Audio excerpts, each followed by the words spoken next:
level government representatives who joined us in this meeting. The subject of priority this year is the participation of women in decision-making in public life effectively and fully, and eliminating violence towards gender parity, and to empower all women and girls. We will be focusing in this roundtable on getting to parity, good practices towards achieving women's full and effective participation and decision-making in public life. Allow me to very briefly put the framework and context of our discussion in this roundtable. Women hold the post of head of government or state in a number of countries, and only 21% of ministerial posts and 25% of parliamentary seats and 36% of seats in municipalities and local councils. And if we fail to accelerate and to boost the participation of women, it will be impossible to achieve the goals by 2030. And the absence of women from decision-making circles in public sector would fail to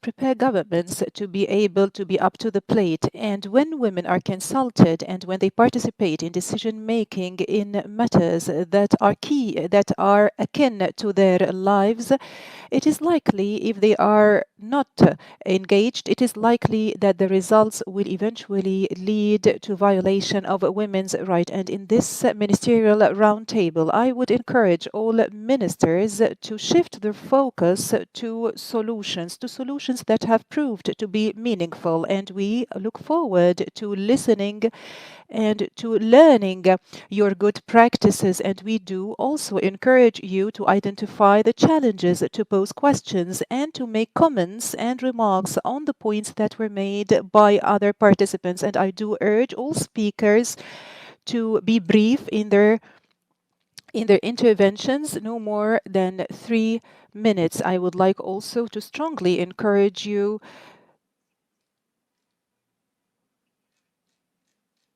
to not stick to the letter of the written statements. And before I give the floor to the first speaker and to get the ball rolling, allow me to very briefly give you some examples from my own country.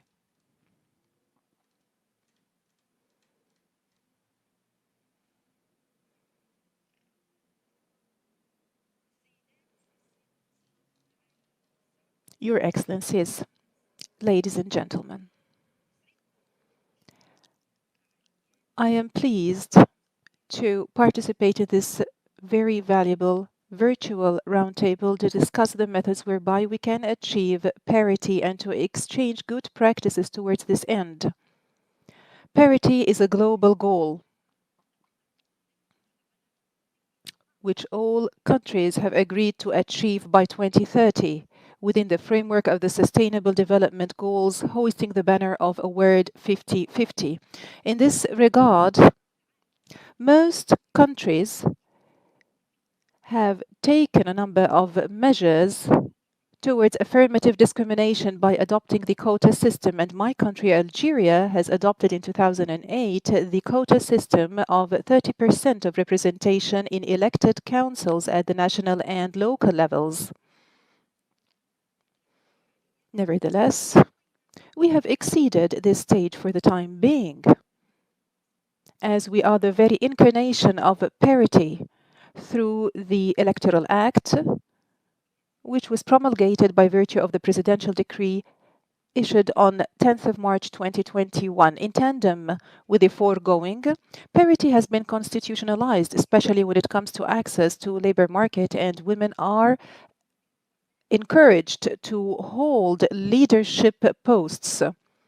Meanwhile, protection of women is one of the priorities of the political system in my country, as this was constitutionalized by virtue of Article 40 within the framework of the latest constitutional amendment, which provides for the protection of women against all forms of violence anywhere and everywhere and under any circumstances in the civic space and in the professional and private spaces as well. And also, this law ensures the benefit by all victims of violence from judicial assistance. And we mainly invoke the governmental plan which was promoted by the President of the Republic, which gives special focus to the promotion of women towards parity in the various ministerial and national bodies, as women also are empowered and promoted, as they are part and parcel of our advancement. And we have registered an increase of women participation in all three powers, the legislative, executive, and judicial, as she holds important and key posts at the national and the local levels. Almost 1/3 of posts are held by women, not to mention that women are also heads of political parties, and they hold very important and leadership posts in ministries and national and judicial and military organizations. And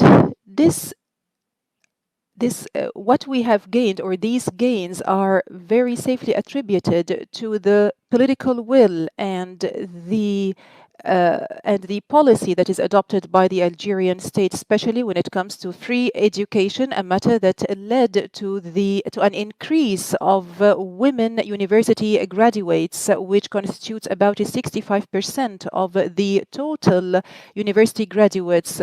It is very manifest that gender parity in Algeria is not recent, because since the day we declared our independence, our country was focused on consolidating the rights of women and the protection thereof, as this is the bridge which will lead us towards the actual parity by 2030. Thank you for your attention, and peace be upon you.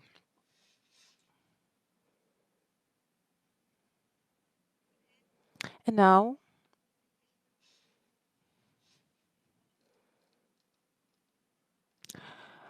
I announce starting our interactive discussion, and as I have mentioned earlier, participants are encouraged to stick to 3 minutes, as the microphones will be automatically muted when this time frame elapses. And thank you for your understanding and cooperation.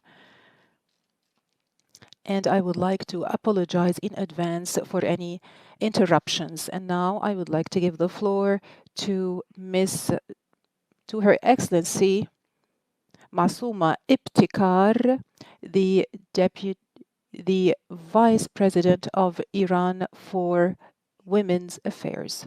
You have the floor, Your Excellency. It's an honor for me to take part in this ministerial roundtable.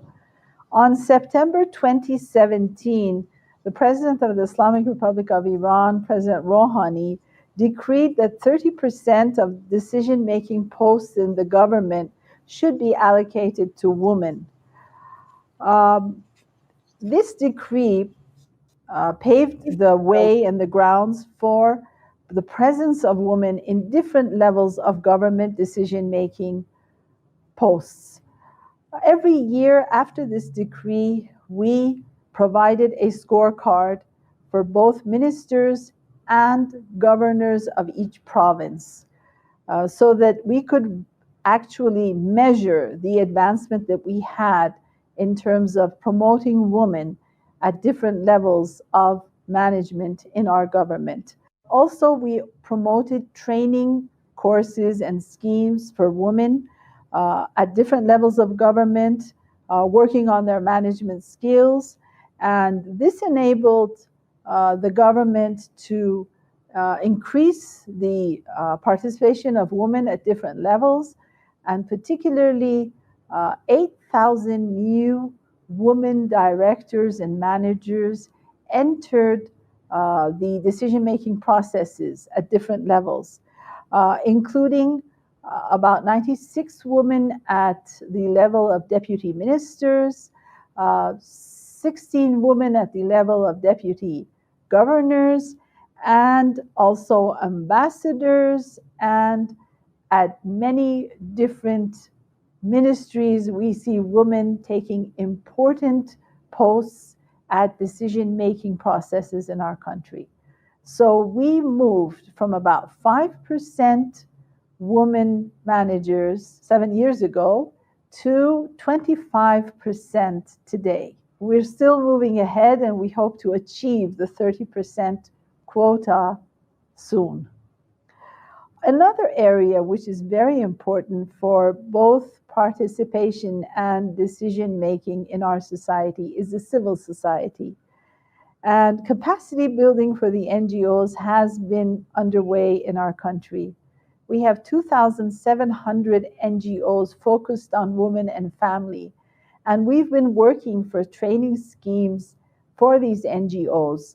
1,000 NGOs have been trained in regional workshops before the pandemic, and 1,000 other NGOs have received online training after the pandemic, all empowering these NGOs to play a more proactive role in our civil society and also.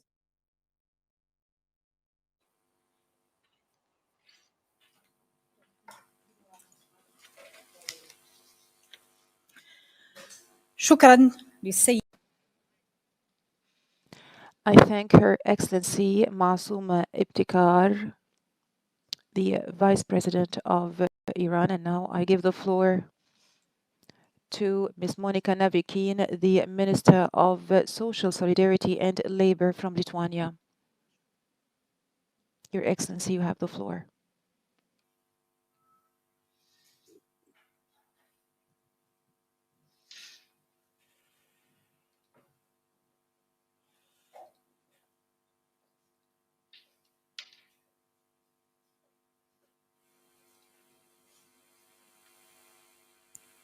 سيدة معالي Your Excellency, Your Excellency, Minister of Social Security and Labor from Lithuania.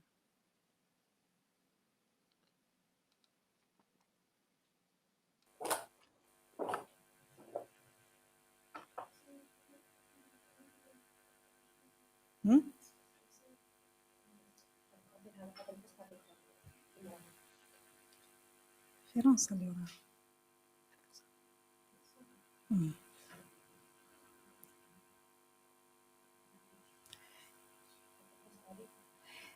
إذن أحيل الكلمة إلى. Then I will give the floor to Ms. Marcilia Guerrero Campos, the Minister of the Status of Women and Executive President of the National Institute of Women from Costa Rica. Your Excellency, you have the floor.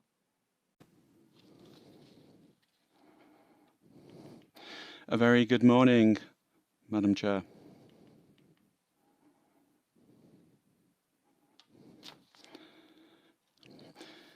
At the level of our country and in terms of interpretation of gender parity, one of the main lessons that we have learnt is the formation of sisterly alliances between women candidates who occupy positions of decision-making within the structures either of political parties or within social organizations. The alliances between the technical staff of state institutions and women's and feminist collectives that defend human rights and women's policy, these alliances are vital for the promotion and defense of the participation of women, just as they are also important for gender parity. Amongst the most important alliances that we have generated in Costa Rica, I'd like to mention the following. The first area refers to the Institutional Technical Commission, which established a regulation implementing Law 8901 with regard to the minimum percentage of women on management boards of community and solidarity associations and trade unions. This experience also made it possible for us to change the approach within participating institutions, which progressed from being mere processors and verifiers of the parity process to really understanding and taking on the role that is theirs in guaranteeing the effective implementation of parity with a much more comprehensive and active vision. The second area is the strategic alliance with representatives of gender offices of the various political parties in the country.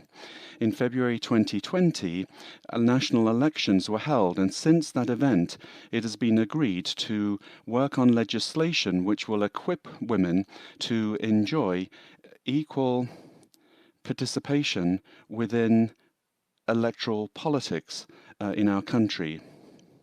It is an area of dialogue and negotiation on matters of common interest to bring together interests and efforts to optimize the necessary social transformation towards effective equality. And amongst the common topics are the request for party access to all posts within the structures of political parties, prevention of and dealing with violence in political spaces, both within the party as well as during electoral campaigns.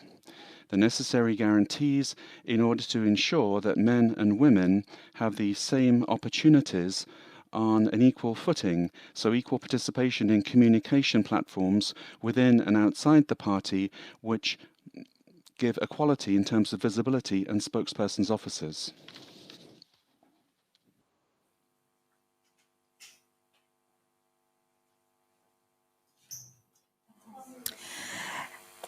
شكرا.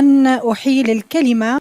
Thank you. I now give the floor to Elizabeth Marino, the Minister of Gender Parity and Equal Opportunities in France.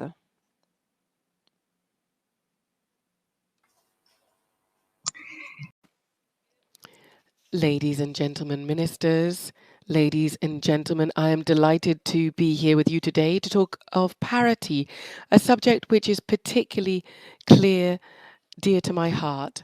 I would like to share some thoughts with you drawn from our public work in France throughout the world. We see the same thing. Women still have too limited a role in places of power and decision making. This situation harms not only women, but it harms the whole of society. It harms women first and foremost because decisions taken do not take into consideration their needs, realities, or aspirations, but also it harms society because society is not represented in its diversity. Given this, binding measures help to shift things, and they have been taken and are necessary in France. They've had a real impact. Among senior public servants, the rate of first appointment of women has increased from 32% in 2013 to 37% today. This is progress, but it remains insufficient because the law has set a goal of 40% and has done so since 2017. In companies, establishing a minimum quota of 40% for women in board of directors has also had a significant impact. The board of directors of the CAC 40 companies have seen the number of women on the boards increase significantly.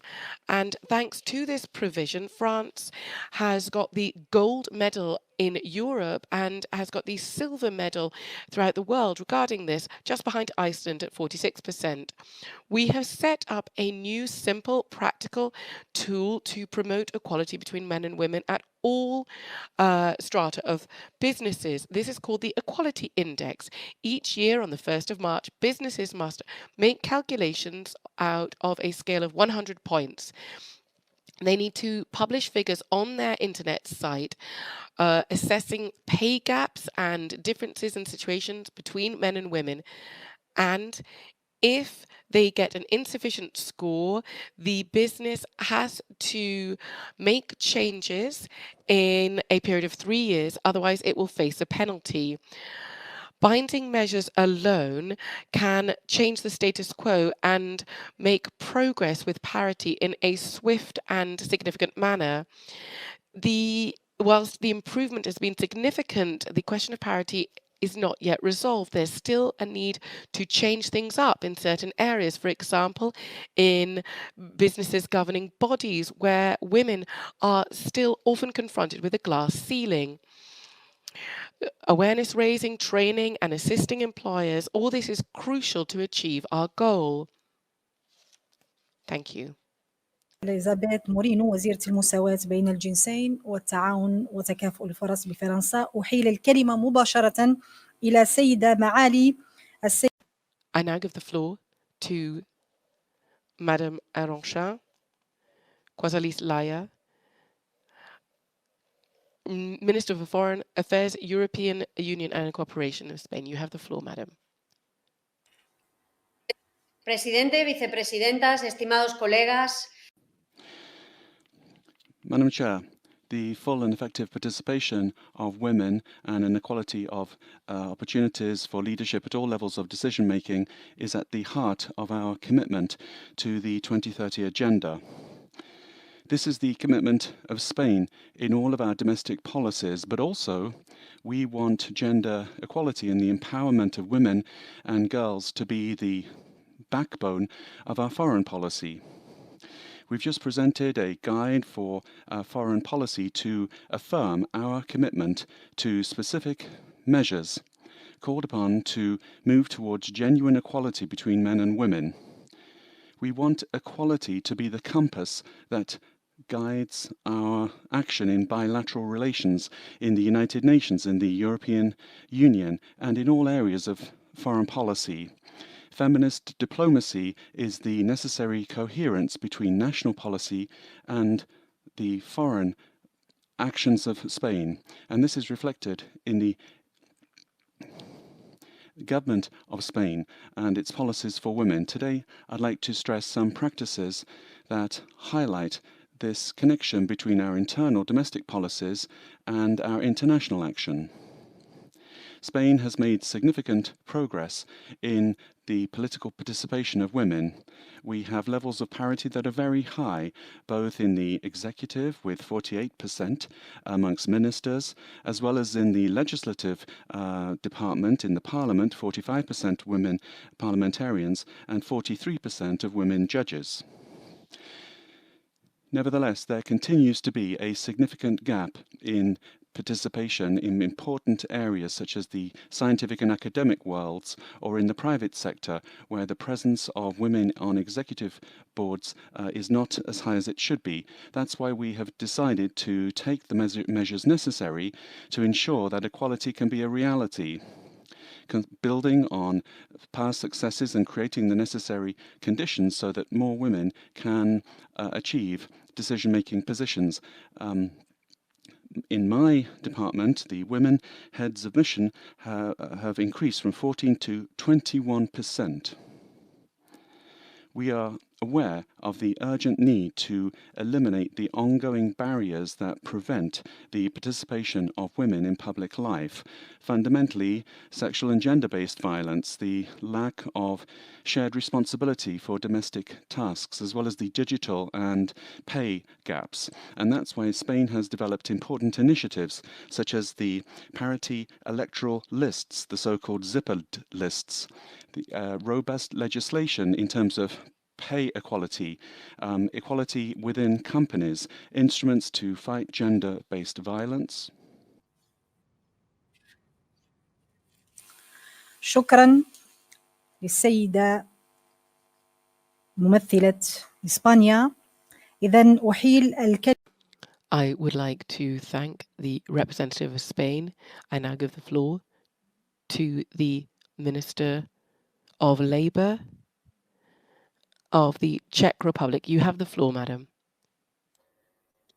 Excellencies, distinguished delegates, ladies and gentlemen, I am honored to be able to address you on this platform today. In the difficult times, it is more important than ever that women have an equal chance to be included in the decision-making processes. In 2019, the Czech Republic celebrated the 100th anniversary of the first election in which women were allowed to vote. However, to this day, women still remain underrepresented in all decision-making positions in the Czech Republic, including politics. Generally, Czech women are often employed in low-income jobs. The employment rate of women with small children is well below the EU average. We know our limits, but we want to go beyond them. Soft measures, such as awareness-raising campaigns, help increase the number of women in decision-making. However, the growth is very slow. Keeping the current pace, it would take the Czech Republic until 2071 to achieve a 40% representation of women in the parliament. That is why the Czech government's gender equality strategy, which has recently been adopted, aims to reopen the discussion on gender quotas on the candidate lists. Besides, the Czech Republic has succeeded in implementing policies that help women participate in both professional and public life. Especially, we aim to reduce the negative impact of parenthood on the employment of women. We are working to increase the availability of flexible working arrangements and preschool childcare services, even for children under 3 years. A law which will make childcare services more affordable and accessible is currently in the legislative process. I strongly believe that if women have enough opportunities to build their careers, they will be much more likely to engage in the public life as well. Excellencies, distinguished delegates, ladies and gentlemen, I'm delighted to find myself in a company of like-minded leaders who aim to ensure a higher participation of women in public life. I appreciate the opportunity to share our experience and examples of best practice. I sincerely hope that this allows us to improve the position of women in public life in all our respective countries.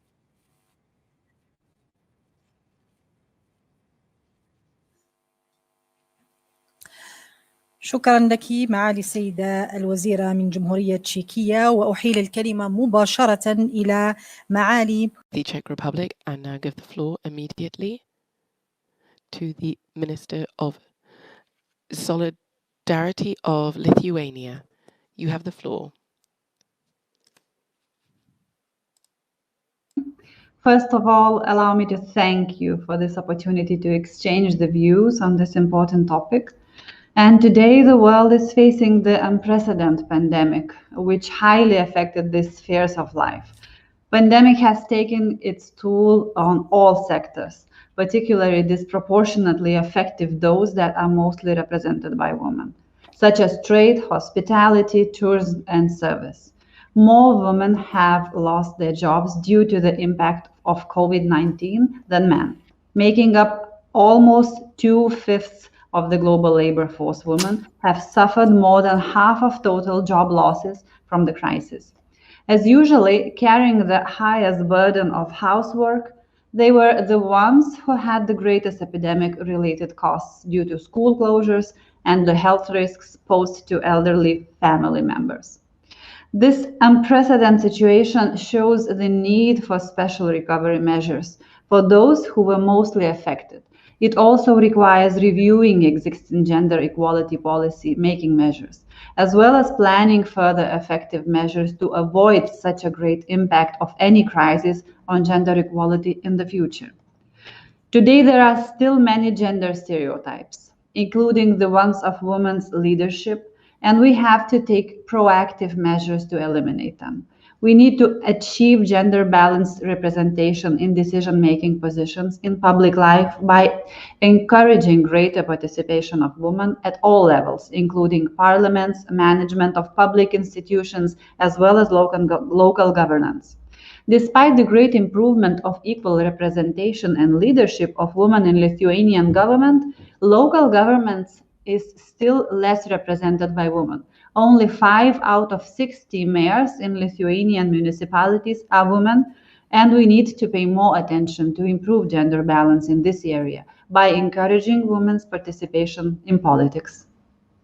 As a first step in the work towards gender equality and encouraging women's leadership should be started in an early education at schools by eliminating stereotypes. Therefore, in Lithuania, we are currently reviewing the textbooks and the curricula in order to abandon stereotypical roles of boys and girls, men and women. We also have projects of educating teachers on fighting stereotypes and girls and boys to choose so-called non-traditional women and men's study fields and professions, as well as promoting girls' leadership. Let me share some good national examples of encouraging women's leadership and participation in public life. The initiative of the Women Politicians Club activity was suggested by the NGO, and it's funded from the national budget.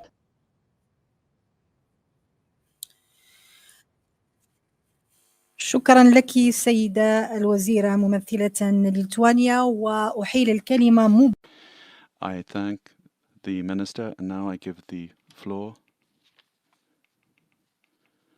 to the Minister for Women's Affairs in Afghanistan, Her Excellency Hasina Safi. You have the floor, Madam. Bismillahir Rahmanir Rahim. Let me first thank you for the opportunity to share our experiences and good practices in women's decision-making, participation in decision-making, as well as public life. I'm proud to be a part of the discussion. I would like to very briefly state that Afghan women since last 2 decades started from capacity building, they entered participation, meaningful participation, and today they are at decision-making level based on a very supportive and a very concrete document, which is the Constitution of Afghanistan. There has been significant gains towards the achievement and empowerment of women in Afghanistan in public life and decision making. For public life, for the first time in the history of Afghanistan, the president in the cabinet approved mother's name in the identity card, which indicates the participation of women in the first legal document when it is the identity of a woman. In decision making, for the first time in the history of Afghanistan, Afghanistan cabinet approved the deputy governors, female deputy governors for the first time. Coming back to what the women have achieved, Afghanistan constitution is the base to uphold the gains to a very committed and a very real commitment of President Ashraf Ghani. Indeed, there is a very big contribution of our First Lady, at least in the last 40 years. For this generation, Afghan women have been very bravely facilitated by the First Lady. We have 28% of parliament female parliament members, which is very less, which is very unusual in the region. We have around 17 or 15 participation of deputy female ministers. For the first time in local governance, we have a very approved place as the deputy governors. In order to decrease violence against women, we have around 600, more than 600 female judges for the first time, and there is an establishment of a specific deputy attorney general who covers and follows the cases. For the first time in election, we had female as the chair and the president of Election Commission and Complaint Commission. We have 4 strong. شكرا لمعالي السيدة الوزيرة ممثلة. Thank you very much, Madam Minister of Afghanistan. I would now like to give the floor to the Minister of Political and Parliamentary Affairs and Chair of the Interministerial Committee in Jordan. You have the floor, sir. Oh, I give the floor to the Minister for Social Affairs of Latvia. You have the floor, madam.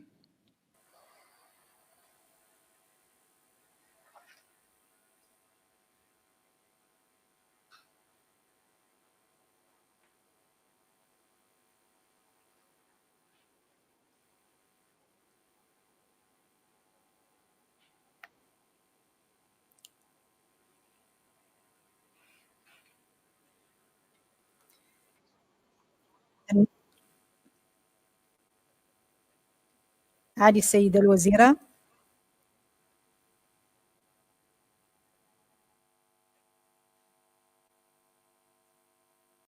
You have the floor, Minister.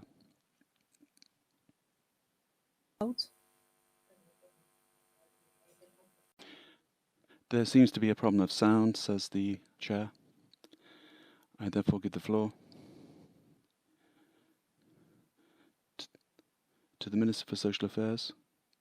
I give you the floor again, Minister.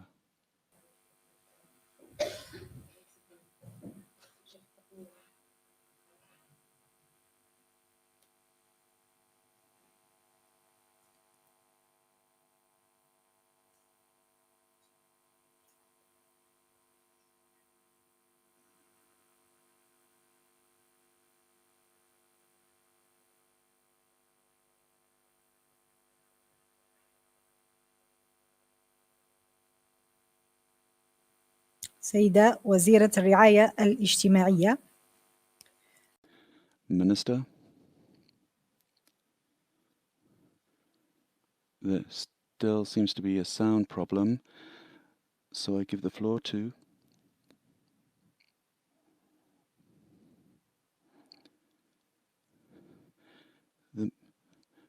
Cameroon, Minister of Women's Empowerment and the Family. Cameroon, you have the floor.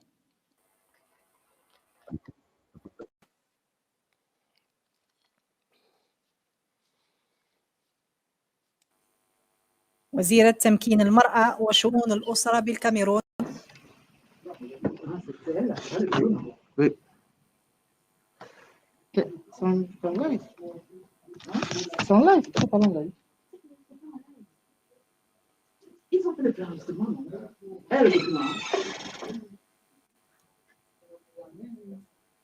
إذن في خلل تقني على ما أظن. سيدة الوزيرة. Well, I think there's still a problem of sound for the Minister from Cameroon, so I give the floor to the Minister.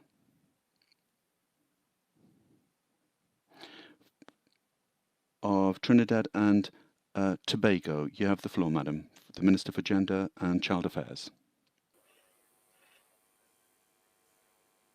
Women have achieved an appreciable level of participation and representation in the leadership and governance process in Trinidad and Tobago. A headcount is done annually to track female participation at the top echelons of the public service and the judiciary. The statistics form part of a quickly developing local observatory.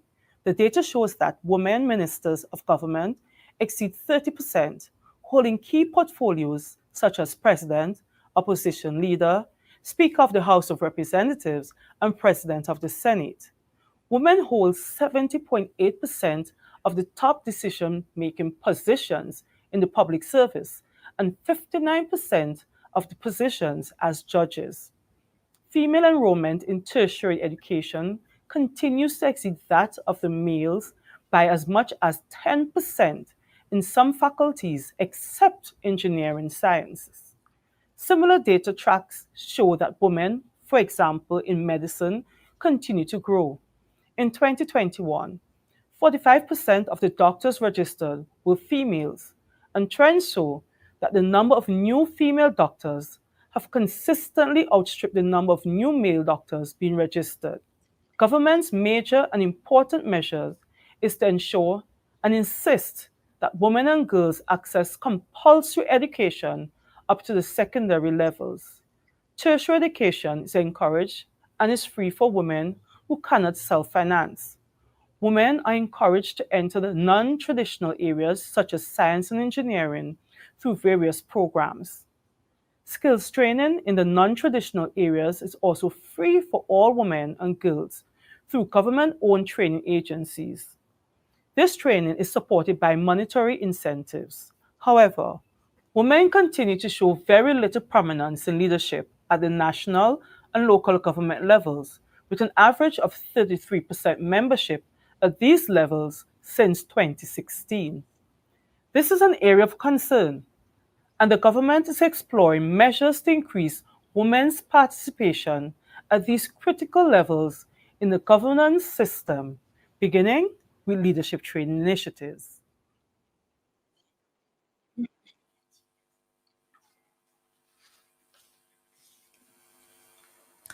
إذن شكرا لك سيدة الوزيرة. أحيل الكلمة إلى معالي السيدة. I thank the Minister, and I now give the floor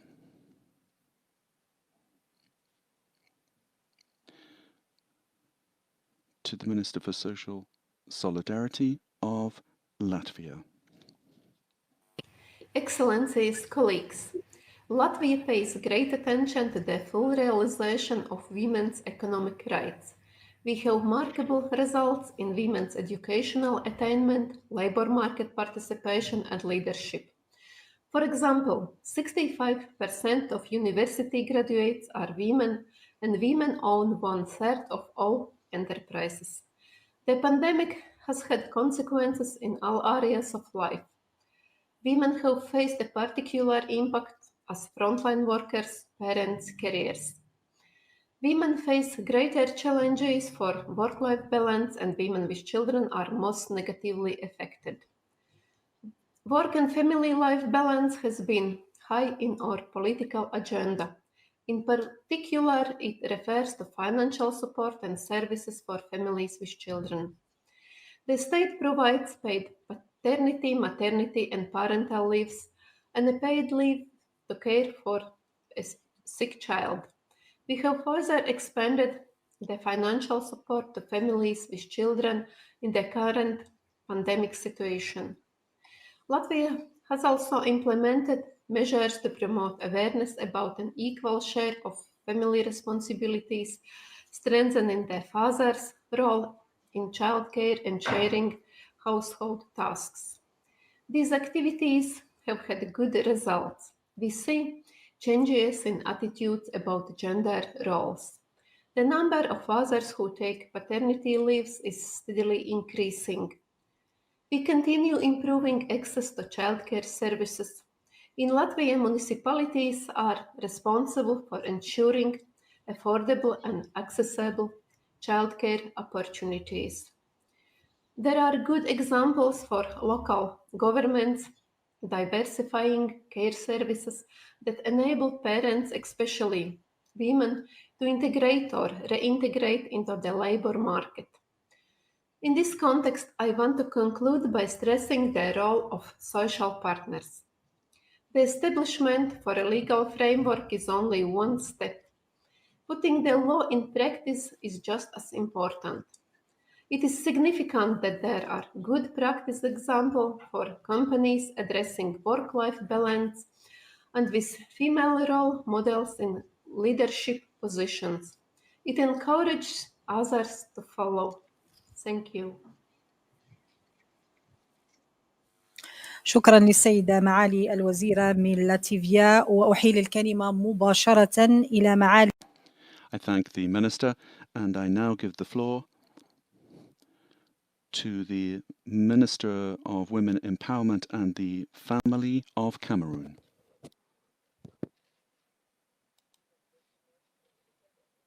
Progress has been achieved with regard to empowerment of women at strategic and practical and professional level. Concerning leadership and participation in decision making, we have 39 female mayors out of 360, 61 women in the National Assembly out of 180, 26 female senators out of 100, 11 members of government, 15 director generals, 3 women ambassadors, 2 rectors of university, 20 subdivisional officers, 2 senior divisional officers. We have women in higher education, armed forces, police, and magistracy.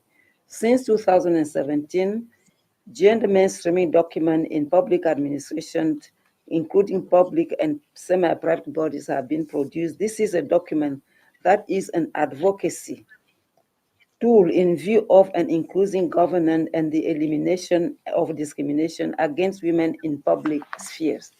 In the next 5 years, what is the government planning to do? The government of Cameroon is planning to build the capacity and leadership of women, to reinforce the ongoing initiatives concerning the education of girls and the training of women, particularly in scientific domains. We also plan to promote the participation of women in peace process, prevention, conflict resolution, consolidation of peace, and reinforce the ongoing initiatives on the participation of women in decision-making, especially during the forthcoming elections. Mr. Chair, ladies and gentlemen, thank you. شكرا لك معالي السيدة الوزيرة من الكاميرون. أحيل الكلمة. Thank you, Minister, and I now give the floor to the State Secretary to the Minister for Gender Equality and Housing of Sweden.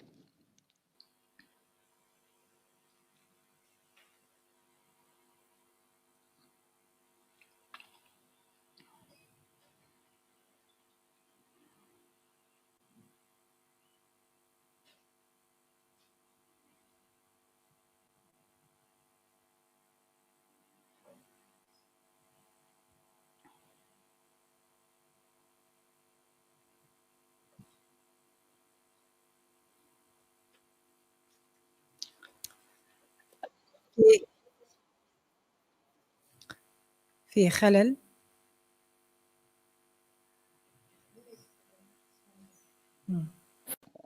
There seems to be a technical problem. Gender equality and the empowerment of women and girls. Women's full and effective participation and decision-making in public life, as well as the elimination of violence. Sweden is this year commemorating the 100th anniversary of suffrage. Since then, we have come a long way. But achievements have not happened by themselves. When it comes to gender equality, progress can never be taken for granted. Every step forward is the result of hard work. Women's rights organizations and women within political parties have played a significant role since the 1970s to put pressure to increase the number of women in Swedish politics. They have also played a key role for the introduction of party quotas, the zipper system, in the 1990s, placing women and men on alternate seats on the party lists. Sweden has a high proportion of women in elected decision-making bodies. Ever since the mid-1990s, the national parliament and the regional and local political assemblies have comprised roughly the same number of women and men, or at least within the 40 to 60% interval. The Swedish government has been gender balanced since 1994, and women have also high-ranking positions in the government, such as Minister of Finance and Minister for Foreign Affairs. So far, however, no woman has been appointed Prime Minister. We must continue to work hard towards the goal of equal representation. There is a growing wave of mobilization around the world against gender equality. The rights of women and girls are under attack. Populist and extremist forces are trying to restrict the right of women and girls to decide over their own body and over their own lives. Women in the public sphere, politicians, artists, journalists, are facing hatred and threats, not at least online. This is a threat to our democracy. شكرا لك السيدة الوكيلة. I thank the State Secretary for her statement, and I give the floor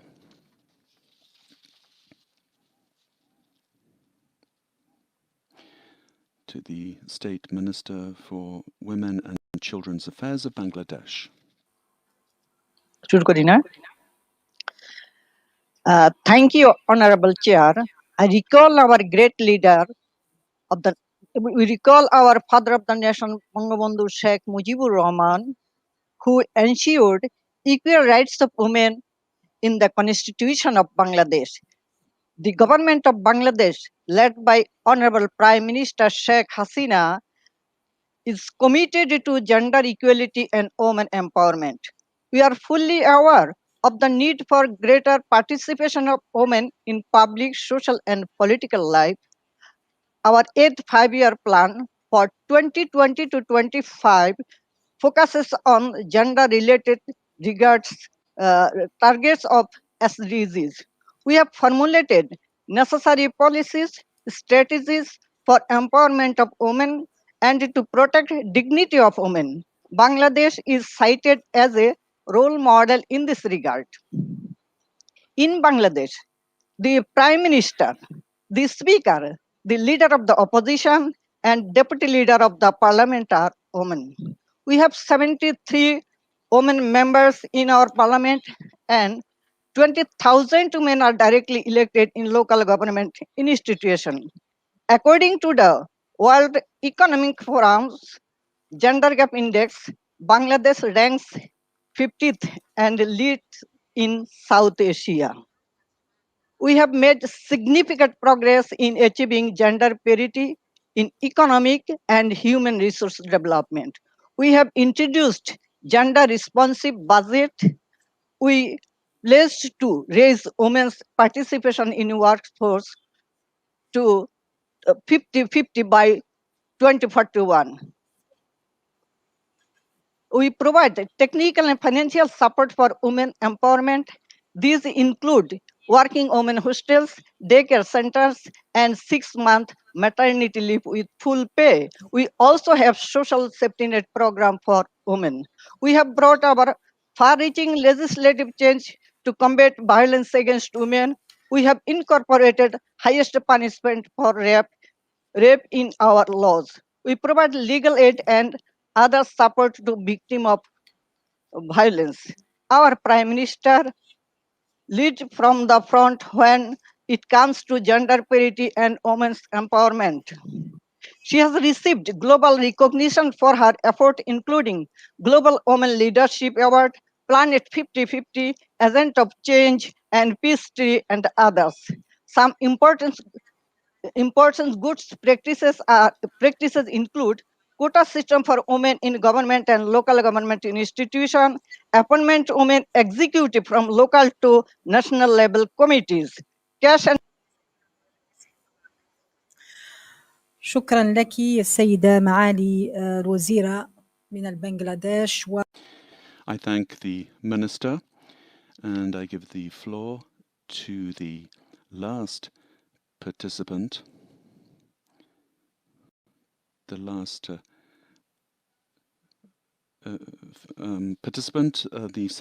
the Secretary General of Families Affairs Council, Saudi Arabia.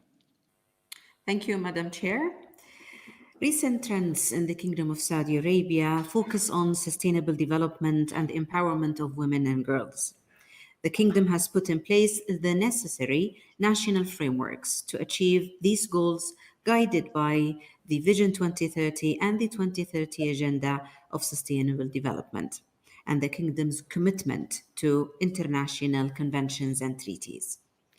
In the Kingdom of Saudi Arabia, we acknowledge that there is still much to do to reach full and effective participation of women.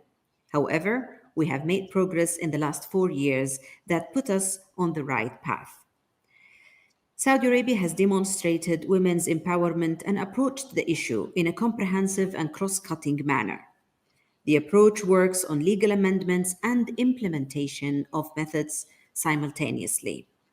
The Saudi Vision 2030 has set a national target with a numerical objective to increase the participation of women in the labor market to 30% by 2030 and recent numbers indicate that we shall reach that number even before. Through many amendments to laws and regulations with a focus on providing and guaranteeing equal access to opportunities and social protection methods, the Kingdom has progressed in the file of women's empowerment. Examples of initiatives are the employment reforms to increase women's participation in the labor market, programs like Qurra, which is an affordable daycare for working mothers, and laws that were released to combat domestic violence, harassment, trafficking, and cyber crimes. Equal access for women and men to the judiciary system expedite women's access to cases of custody, divorce, and child support.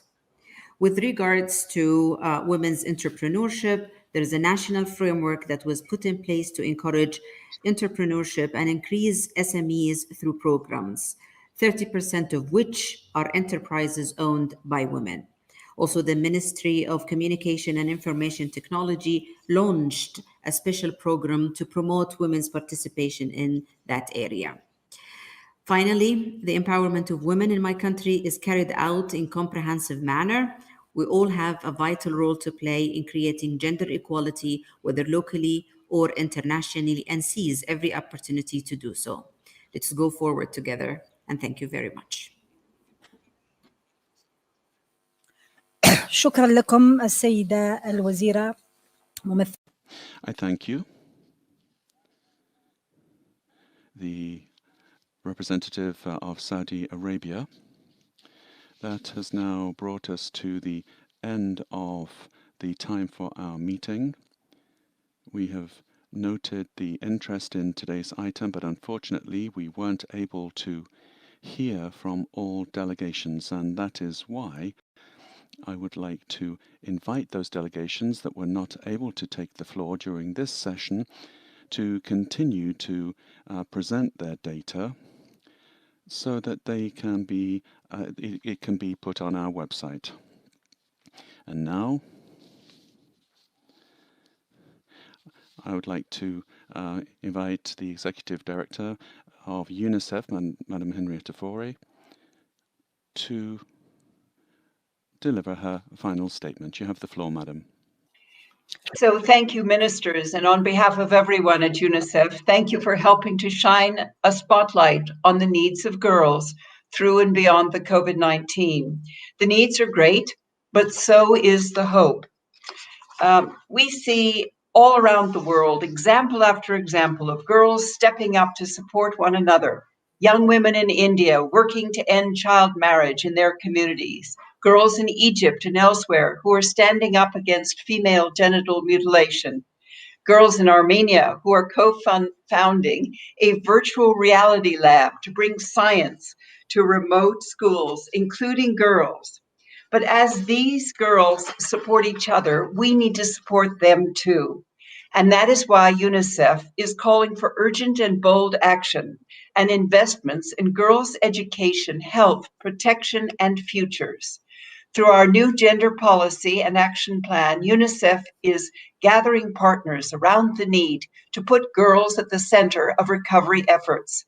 We're designing and delivering bold programming to support them at every stage of their lives, from birth through childhood to adolescence and beyond.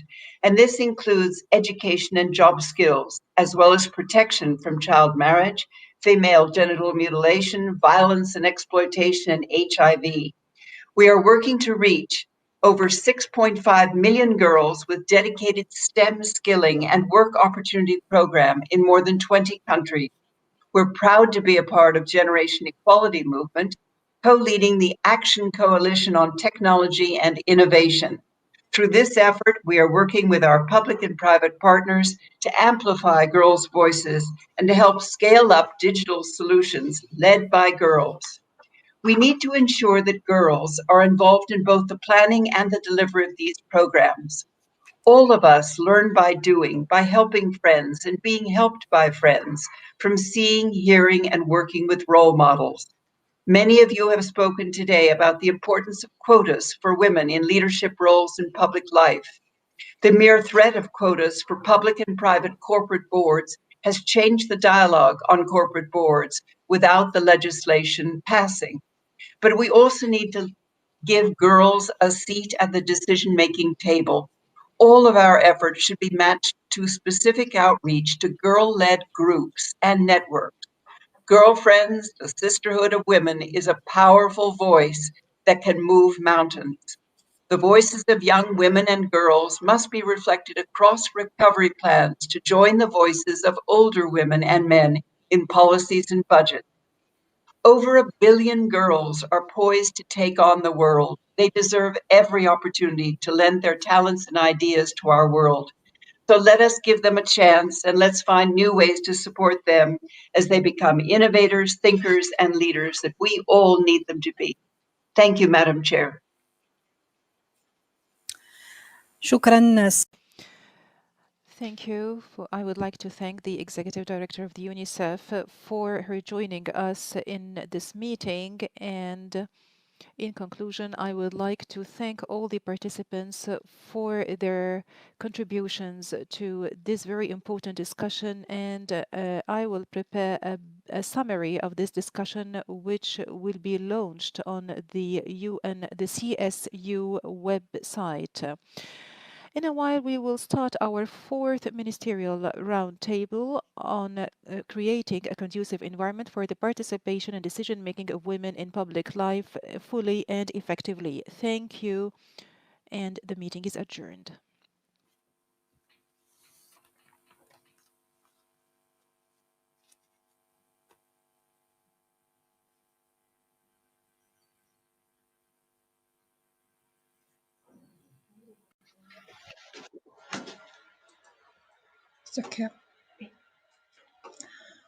Distinguished delegates, this informal meeting of the 65th session of the Commission on the Status of Women is called to order. This meeting is held using remote simultaneous interpretation. I kindly ask participants to be mindful of the additional difficulties experienced by interpreters when working remotely and of the increased likelihood of disruptions to the audio feed to the interpreters. Participants may select the preferred language to hear the interpretation or choose the none option to hear the original language of the speaker. Speakers will not be able to unmute their microphones or engage their video until given the floor. I would request the interventions be brief and concise, and any questions to the presenter be made at the start of the intervention, as the microphones will be automatically muted when the allotted speaking time has elapsed. I'm pleased to welcome our distinguished ministers, as well as other high-level representatives who have joined us for this roundtable entitled Creating an Enabling Environment for Women's Full and Effective Participation and Decision-Making in Public Life. Let me briefly set the context for this roundtable discussion. Achieving gender equality is a collective responsibility of men and women to transform institutions and systems, but women's full participation is limited by higher poverty level, lacking finance, greater care duties, and exclusionary institutional rules and procedures, which are historically designed by men. Enduring social norms about gender roles and discrimination negatively shape public perceptions about women's role in public life. More critically, violence against women in public life, including online abuse and cyberbullying, threatens women's right to participation and decision-making. In this ministerial roundtable, I encourage ministers to focus on solutions, what has demonstrably worked. We look forward to hearing your good practices and encourage you to identify challenges, ask questions, and offer comments on points made by other participants. I urge speakers to make short intervention of not more than 3 minutes. I would strongly encourage you not to rely on written statements. Before giving the floor to the first speaker and to help start the discussion, let me very briefly give you examples from my own country, the Republic of Korea. The government of the Republic of Korea is making continuous efforts to enhance women's representation and strengthen women's decision-making power. The government devised the 5-year plan to enhance women's representation in public sector as one of the national policy tasks. This roadmap sets gender targets in the public sector and monitors the implementation of the plan. More specifically, the government introduced the gender targets for senior positions in central government and executive roles in public organizations 2018.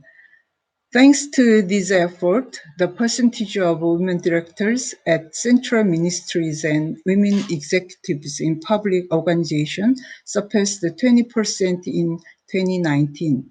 Last year, even local government bodies have seen the proportion of women directors exceeding their goals of 20% of the first time.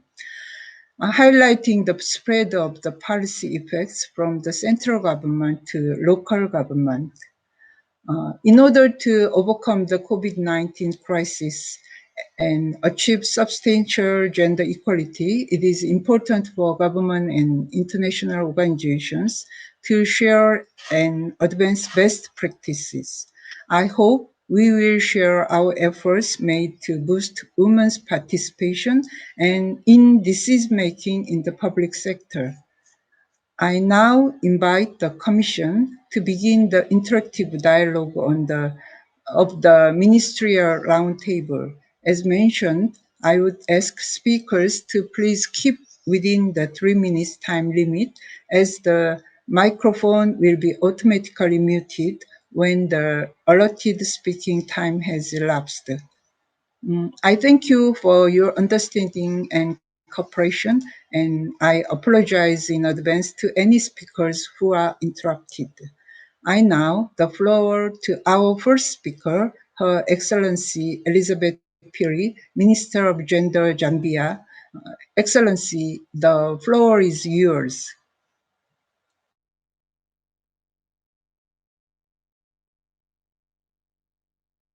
Me to represent my delegation at the roundtable discussion under the theme Creating an Enabling Environment for Women's Full and Effective Participation and Decision-Making in Public Life. At the outset, I wish to state that the Zambian government values the participation of women in decision-making and public life, and such we have asserted both regional and international instruments, all which advocate for equal participation and leadership of women in all spheres of life. At the national level, government has developed laws and policies aimed at increasing the participation of women in decision-making at all levels of development in the public sector, including by undertaking several other measures such as the development mentorship programs for girls and young women. Moderator, we do recognize that there are several factors that hinder women's the effective participation and leadership. Notable among these are lack of access to education, discrimination, and violence against women. We believe that in order to actualize women's participation and leadership in the public life, it is important to address these barriers. As government, we see value in incorporating the principle of equality between men and women, a critical element for the attainment of sustainable development goals. In this regard, the Republican Constitution has adopted provision on equality and non-discrimination among citizens as some of its key principles and values. For example, The Constitution further provides any person entrusted to make nomination or appointment to public office should ensure that a 50% representation of women are nominated or appointed from the total available position. In the same context, government has enacted the Gender Equity and Equality Act of 2015, which has made specific decision-making by formulating and implementing policies, strategies, and programs. These are aimed at building the capacity women to participate effectively in decision-making through leadership and gender-sensitive training and mentoring. Excellencies, to conclude, I wish to mention that the national gender policy, which among others seek to increase the participation of women in all spheres of public life, has further created an enabling environment for women's meaningful participation through implementation of the policy measures such as sensitization campaigns.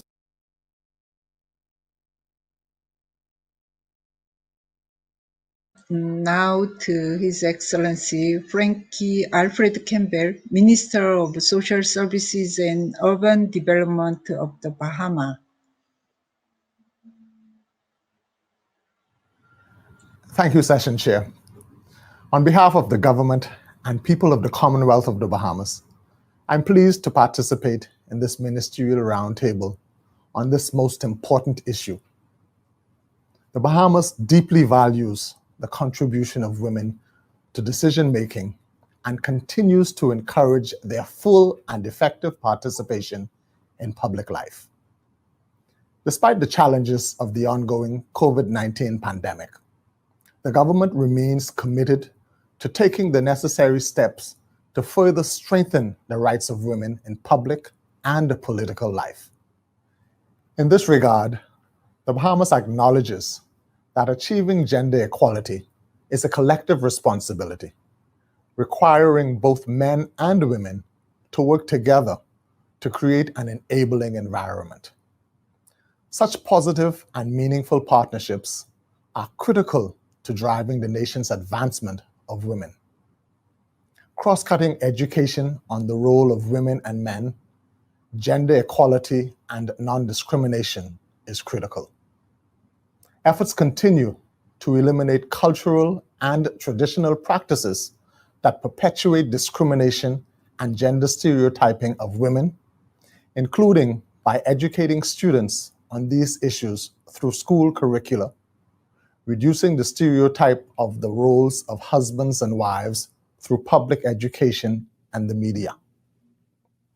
In addition to introducing a gender perspective into our policies, we continue to nurture our relationships with non-governmental organizations, especially those assisting with monitoring and responding to challenges that affect women and girls.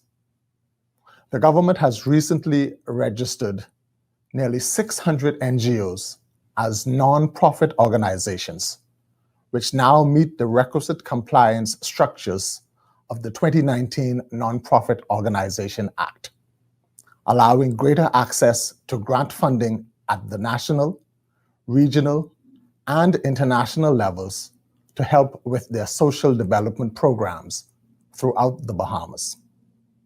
The government has also assisted with the funding of the local chapter of the Caribbean Institute for Women in Leadership to ensure that more of our women and girls are prepared for public and political life. The Department of Gender and Family Affairs continues its Women in Leadership program as a means of encouraging women to consider themselves for public life.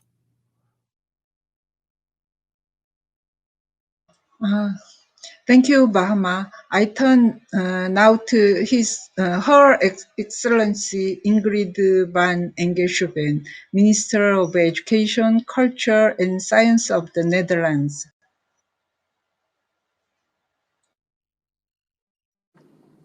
Thank you.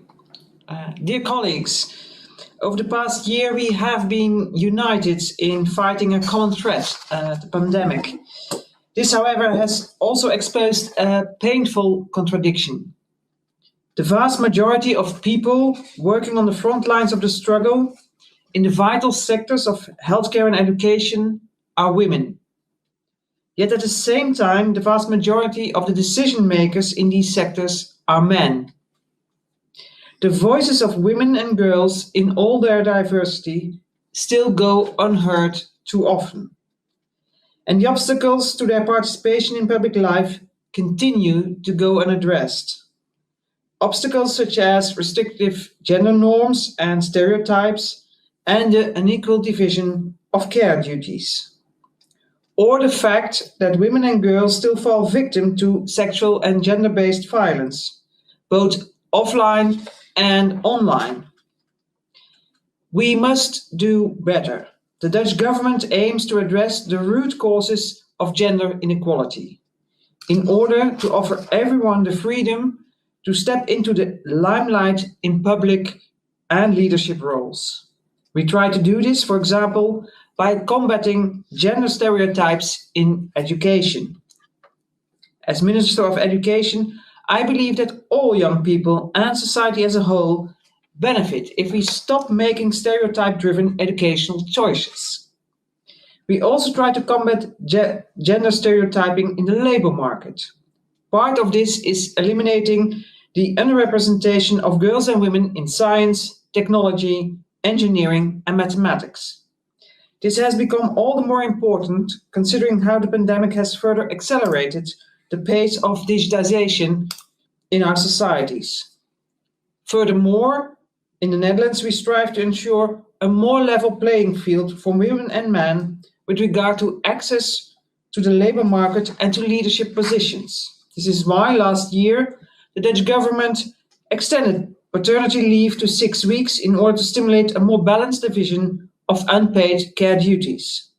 Additionally, last month, the Dutch Parliament backed a diversity quota of at least 30% women and 30% men on the supervisory board of listed companies. The UN has promoted peace, dignity, and equality around the globe. For me, an essential part of this ideal is making sure that every woman and girl in the world feels safe, and that every woman and girl has the opportunity to be financially independent and fulfill her potential. Let us continue to join forces and work tirelessly towards this goal. Thank you very much. Thank you, Netherlands. I turn now to Her Excellency Zignes Lisalo, Minister of Social Protection of Estonia.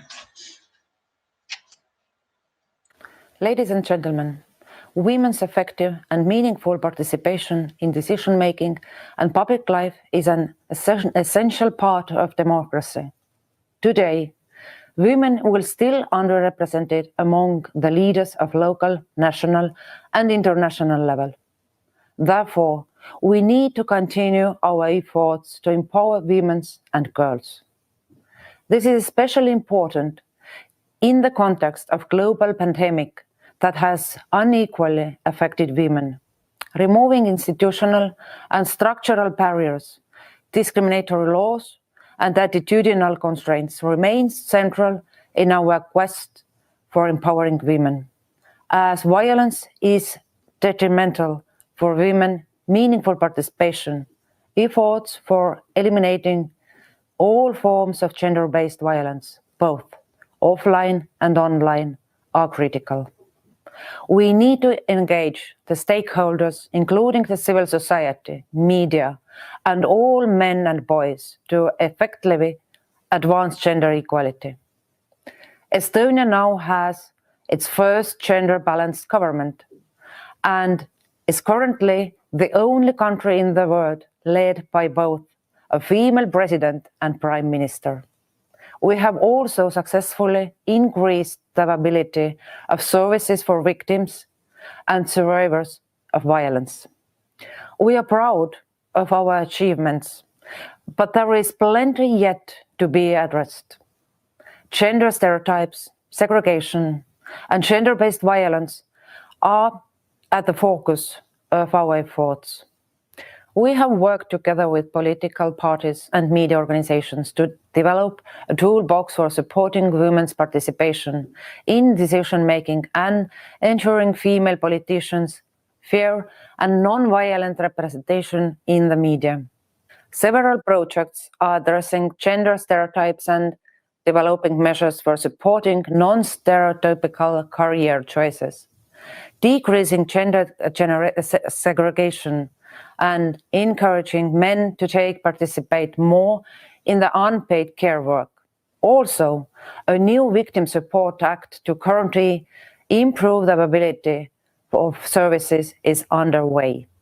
Colleagues, creating an enabling environment for women's full and effective participation in decision-making and public life is a task that calls for cooperation, mutual learning and sharing of experiences. Only together can we successfully build a better and more gender-equal post-pandemic world. Thank you. Thank you, Estonia.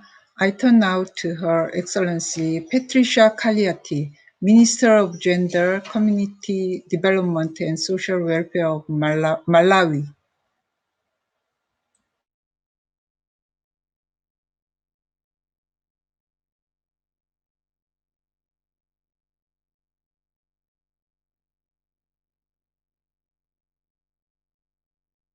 The connection is not good. I turn now to Her Excellency Susanna Lapp, Federal Minister for Women, Families, Youth and Integration of Austria.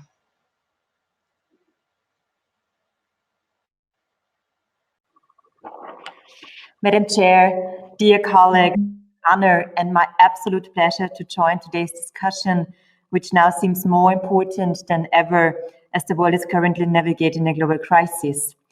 When it comes to enabling the full and effective participation and decision-making of women in public life, there are many aspects to be taken into account. The financing for gender equality, efficient gender mainstreaming, good public infrastructure and services, protection from violence, as well as targeted measures for the support and empowerment of women and girls. In short, a smart mix of measures. I would like to take this opportunity to highlight some actions recently taken in Austria, which I consider essential when it comes to creating such an enabling environment. The sufficient allocation of resources is crucial to advance gender equality. Therefore, for the first time in 10 years, the annual budget of the Division for Women and Equality in the Austrian Federal Chancellery was substantially increased. A major part of this increase serves to ensure comprehensive counseling services for women and girls all over Austria. Moreover, Austria has a long-standing experience regarding gender budgeting, which was enshrined in the Federal Constitution in 2009. Implementing gender budgeting in all policy fields ensures that women and men benefit equally from public resources. Another specific example for gender-sensitive financing in Austria is the law on funding of political parties and parliamentary groups. In 2019, a 3% bonus for parties with more than 40% women among their members in parliament was introduced to encourage and support balanced representation. At the same time, protection from violence is a cornerstone of an enabling environment for women's participation in public life. Every woman and girl should be able to live a life free of fear, free of harassment, and free of violence. Online gender-based violence is one aspect that is particularly as it hinders women's equal, full, and effective participation and may discourage or even prevent women from taking part in public life and decision-making as leaders, journalists, and politicians. Therefore, in January 2021, a new legal package to combat online hatred, including sexism, on internet platforms entered into force in Austria, an important step towards a better, safer environment for women's participation in public life. It is essential that we continue to take decisive actions to address new challenges and strengthen our efforts to create an enabling environment for achieving gender equality. In closing, I would like to thank you for this opportunity to give a short insight into some of the measures taken by Austria and for this event.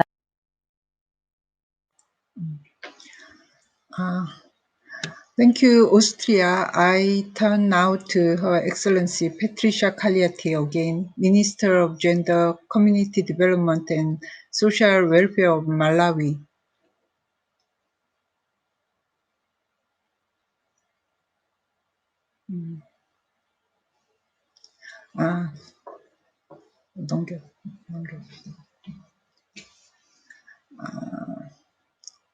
We have to skip Malawi, maybe. I turn now to Her Excellency Piar Nisanta de Silva, Minister of Women and Children Affairs, Primary Education and Preschools, School Infrastructure and Education Service of Sri Lanka.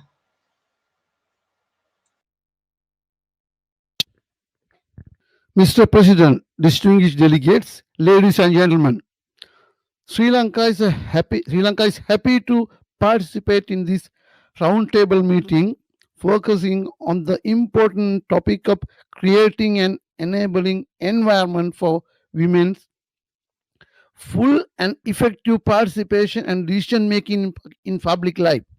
Last year, we celebrated the 25th anniversary of the Beijing Declaration and Platform for Action that visualized a world where every woman and girl could exercise her freedoms and choices, go to school and participate in decision-making process while earning an equal pay for work of equal value.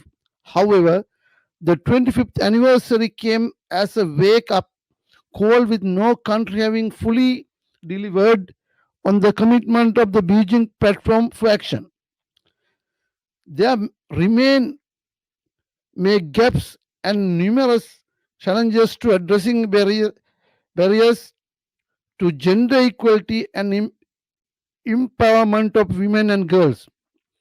At the heart of meeting these challenges is to the creation of supporting environment that would allow for women's full and effective participation and decision making in public life, the topic that we are discussing today.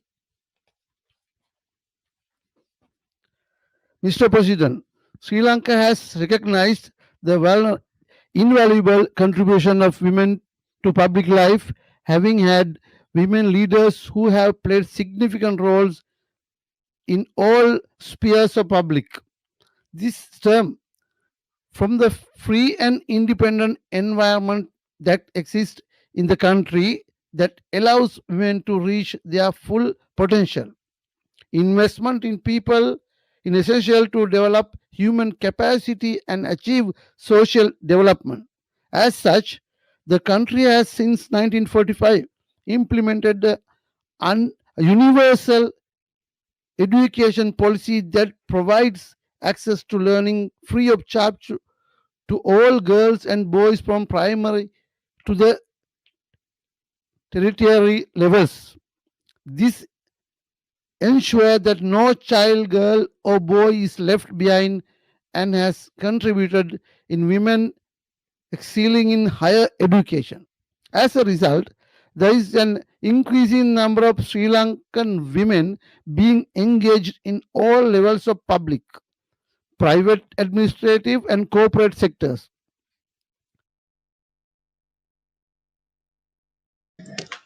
Thank you, Sri Lanka. I'd like to turn one more time to Her Excellency Patricia Cagliati, Minister of Gender, Community Development and Social Welfare of Malawi.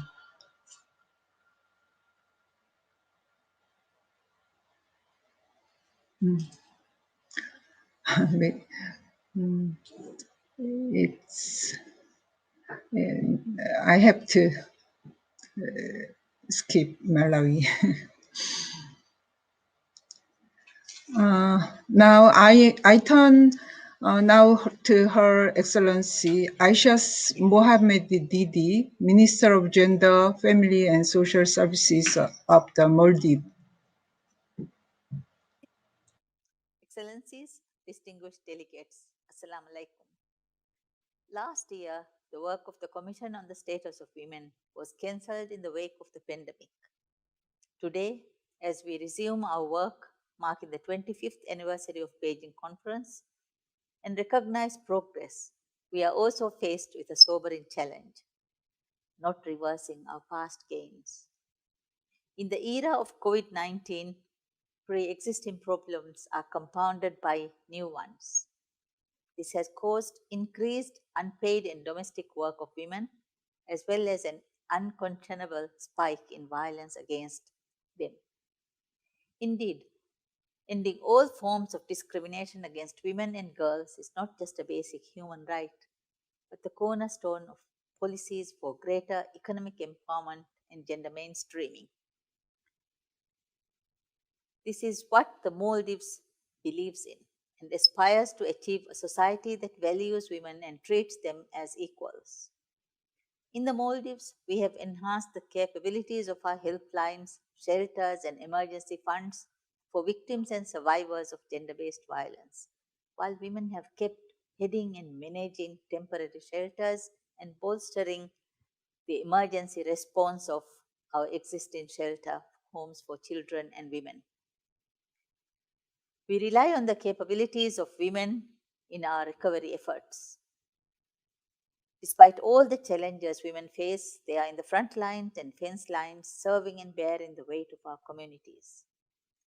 Equal participation of women in all aspects of decision making is essential for sustainable development and the productive well-being of any society. Over the past decade, the Maldives has seen a gradual but steady shift towards the empowerment of women, especially with increased economic and educational opportunities. This shift has been particularly accelerated under the leadership of President Solih, who has prioritized mainstreaming gender through the government's strategic action plan.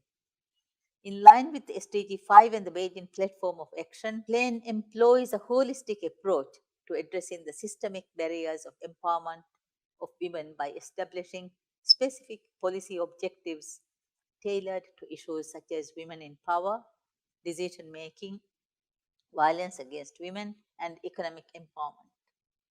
The Maldives has enacted a suite of legislation upholding these principles, including the implementation of the Gender Equality Law, which was ratified in 2016, that promotes greater participation of women in social, economic, political, and public life. Thank you, Maldives. I turn now to Her Excellency Ramata Lee Bakayoko, Minister of Women, Family and Children of the Côte d'Ivoire.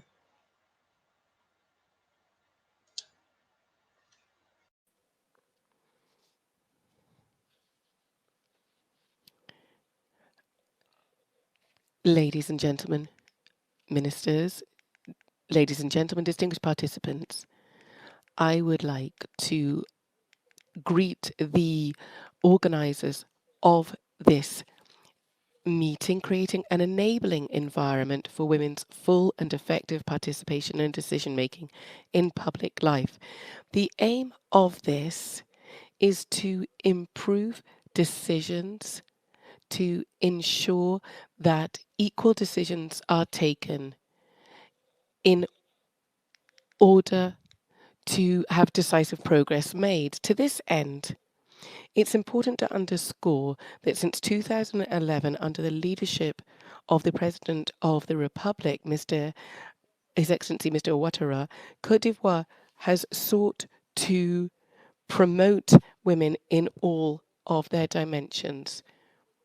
Given the need to have representative nature of women, several different actions have been taken by the government.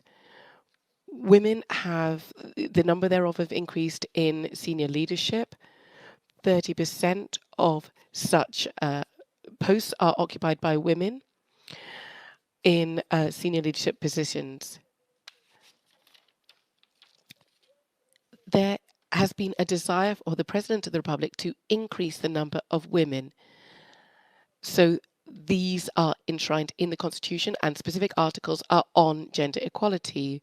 In order to make these constitutional provisions effective, there was a law of the 14th of October 2019. And so this law and its implementing decree stipulates that for first past the post or list systems, a minimum of 30% of women out of the total number of candidates presented during the election is required. This law has been implemented, and there have been the elections on the 6th of March 2021.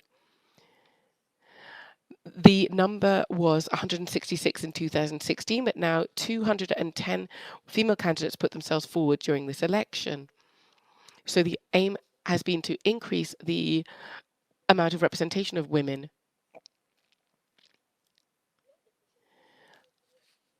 During the forthcoming senator and local elections, there will be a further increase in the number of women represented. So we just have 19% female senators and 7.96% of female mayors, and just one woman who's the president of the regional council.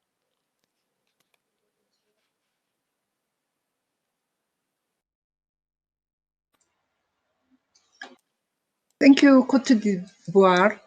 I turn now to Her Excellency Dorothy Gwajima, Minister for Health, Community Development, Gender, Elderly and Children of the United Republic of Tanzania. Ministerial Roundtable, Your Excellencies, distinguished delegates. The United Republic of Tanzania is honored to make this presentation on creating an enabling environment for women's full and effective participation and decision-making in public life. Chairperson, Tanzania has continued to put conducive environment and to implement different policies in order to promote women's full and effective participation and decision-making in public life. Among policy instruments include the 2014 Education and Training Policy in Tanzania mainland and the 2006 Zanzibar Education Policy that emphasizes on access and equity to quality education for all. Chairperson, these policies acknowledge, promote, and advocate for deliberate moves that aim at assuring that children, including girls, are not denied the right to access quality education. Furthermore, the abolishment of school fees and a contribution in pre-primary up to secondary education has been an effective strategy to achieve gender parity in education. Again, the development of the National Strategy for Inclusive Education 2018 up to 2021 promotes gender equality and the children's development regardless of their gender challenges. Chairperson, in this spirit, education has been a powerful vehicle for women's full and effective participation in decision-making in public life. I would like to demonstrate some good practices. 1. For the first time in 2015, Tanzania had the first vice president who is a woman, Honorable Samia Suluhu Hassan. Furthermore, the government has set aside special parliamentary seats that accounts up to 30% of the total parliamentary seats. Again, among 10 constitutional parliamentary seats reserved to the president, 50% are reserved for women. Currently, the number of women members of parliament has increased from 127 in 2015 to 143 in 2020. This is equivalent to 37%. Third, women judges constitute 44% of the Court of Appeal judges, 33% of the High Court judges, 50% of the resident magistrates, and 42.5% of the primary court magistrates. In the administrative arm of the judiciary, 40% of the registrars are women. Chairperson, the United Republic of Tanzania will continue to promote gender equality and the empowerment of women through women's full and effective participation and decision-making in public life. Thank you. Thank you, Tanzania. I turn now to Her Excellency Wendy Morton, Minister for European Neighborhood and Americas at the Foreign, Commonwealth, and Development Office of the United Kingdom of Great Britain and Northern Ireland. Friends and colleagues, we are decision makers, advocates and leaders. We are educators, negotiators and peace builders. Most importantly, in a virtuous circle, women in public life show the next generation that their highest expectations are achievable.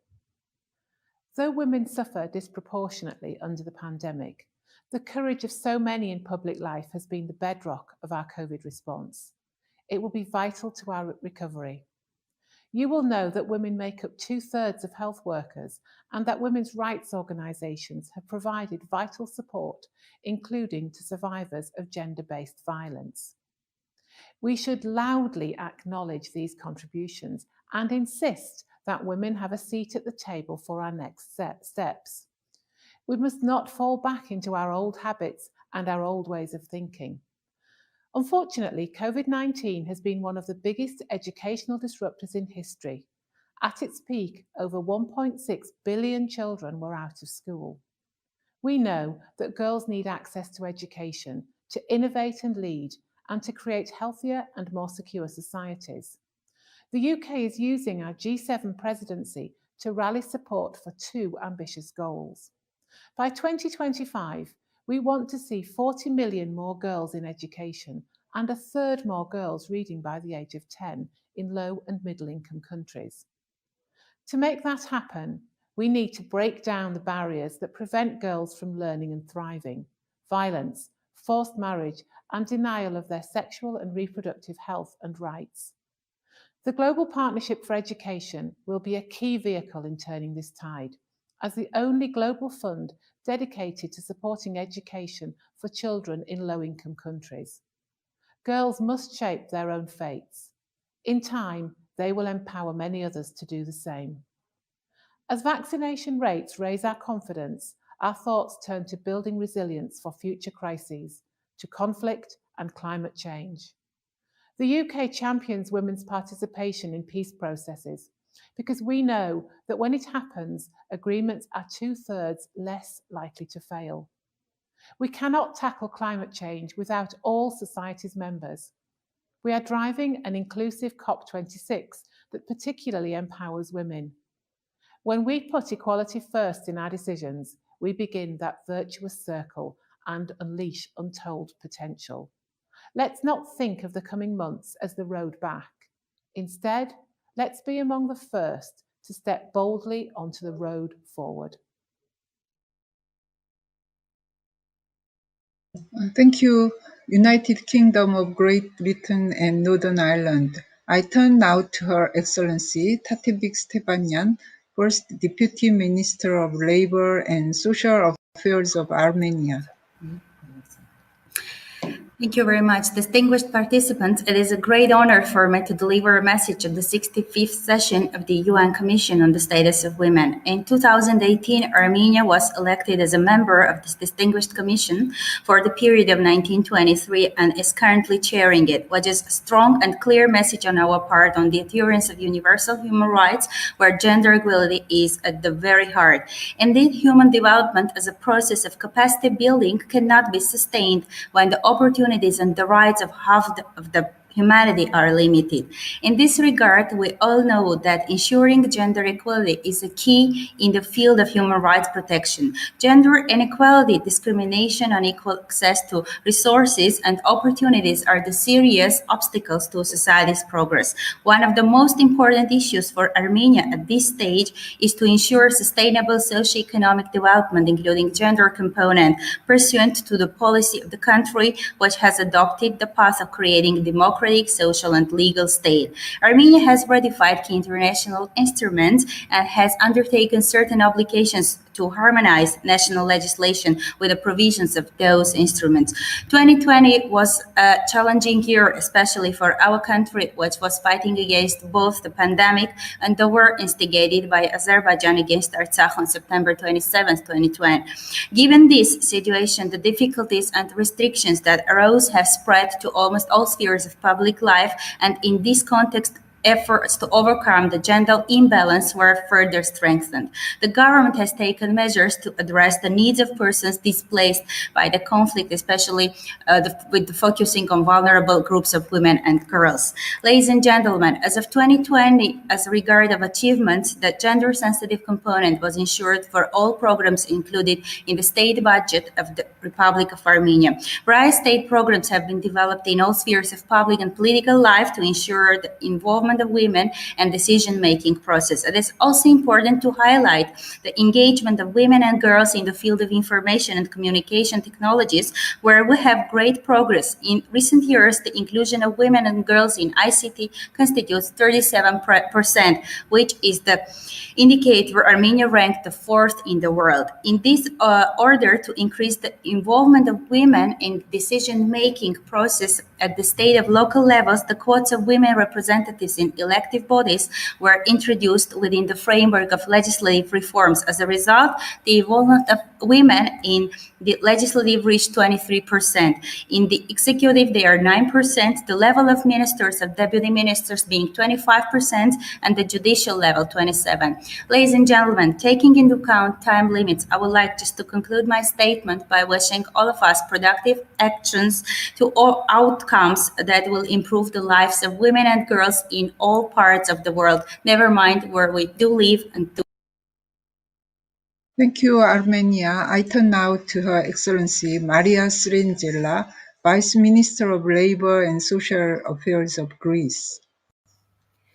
Madam Chair, distinguished delegates, the COVID-19 crisis has exacerbated pre-existing discrimination against women, and in fact, the progress made in promoting gender equality has rolled back. It is therefore vital to create an enabling environment so that women can have the time and space to be involved fully and effectively in decision-making processes. At the state level, in my opinion, the whole of government commitment to translate public policies, services, and budgets to concrete measurable actions for men and women from different backgrounds is important.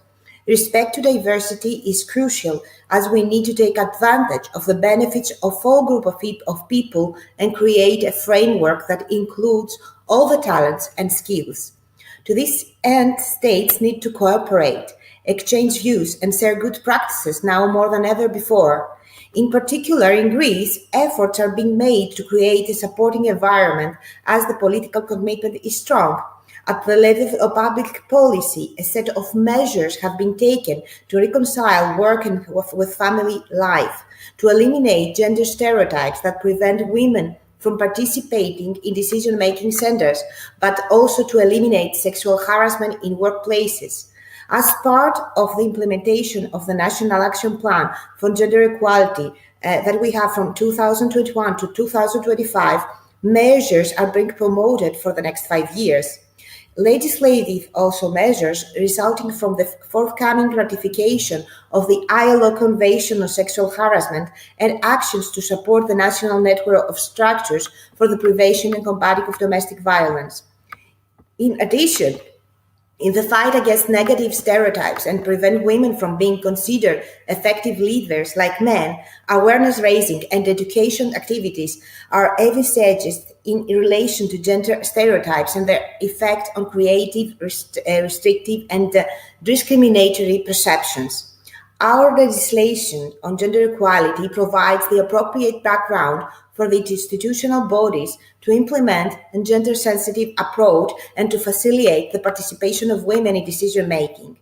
In the recovery period, it is essential to engage more women in the decision-making processes to effectively face the multiple challenges ahead of us.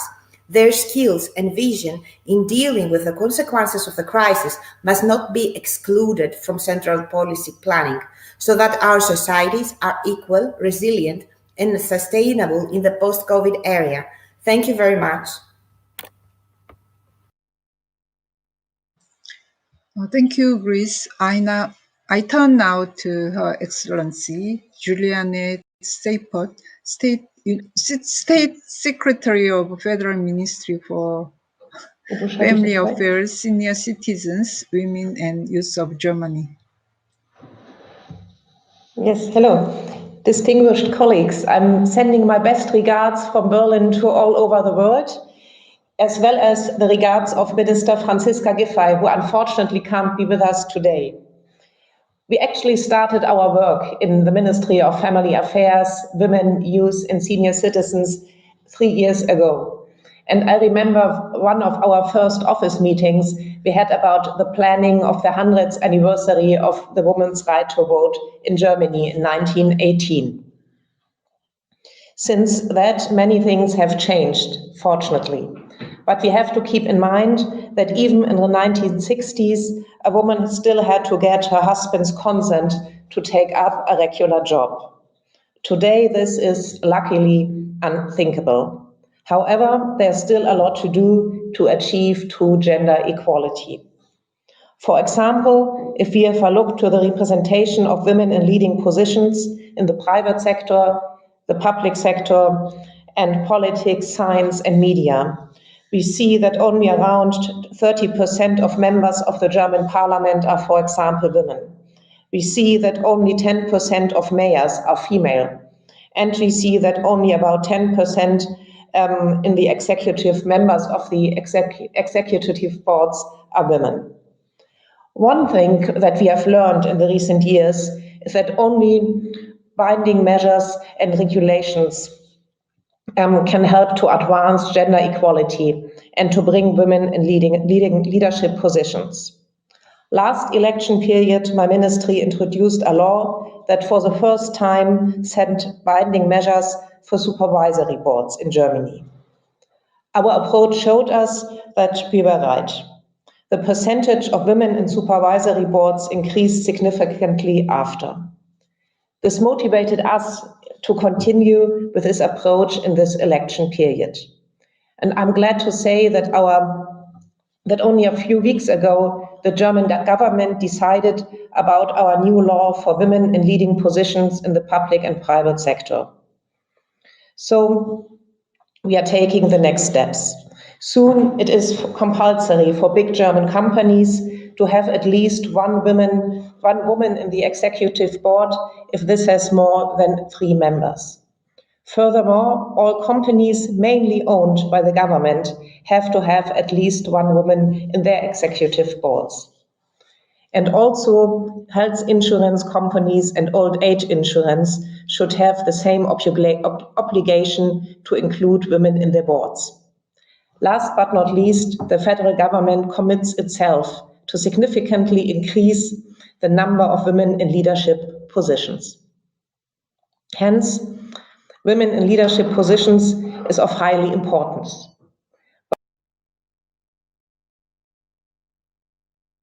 Thank you, Germany. I turn now to Her Excellency Helena Dalli, European Commissioner for Equality for European Union. Starts with ensuring economic independence.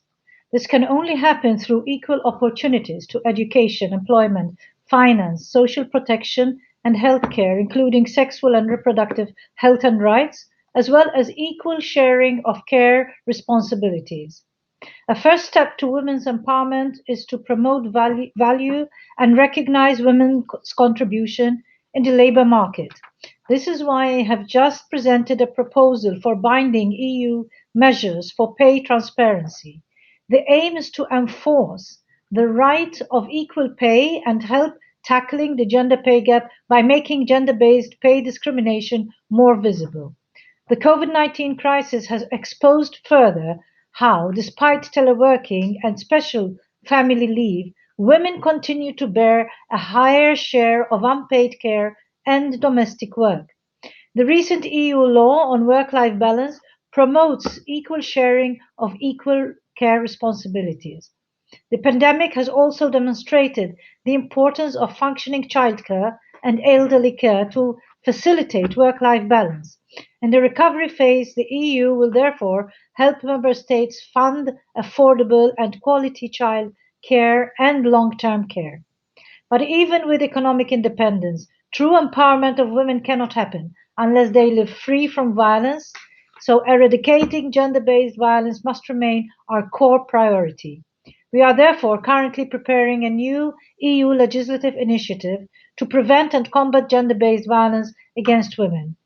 We must especially address gender stereotypes.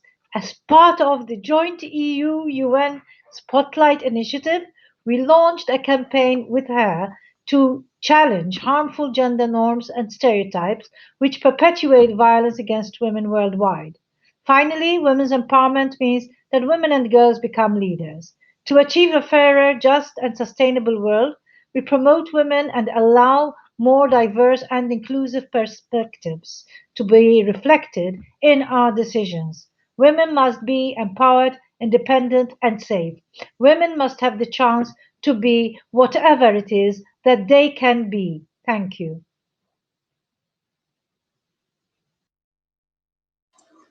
Thank you, European Union. Before ending, I turn now to Her Excellency Patricia Cagliati one more time, Minister of Gender, Community Development and Social Welfare of Malawi.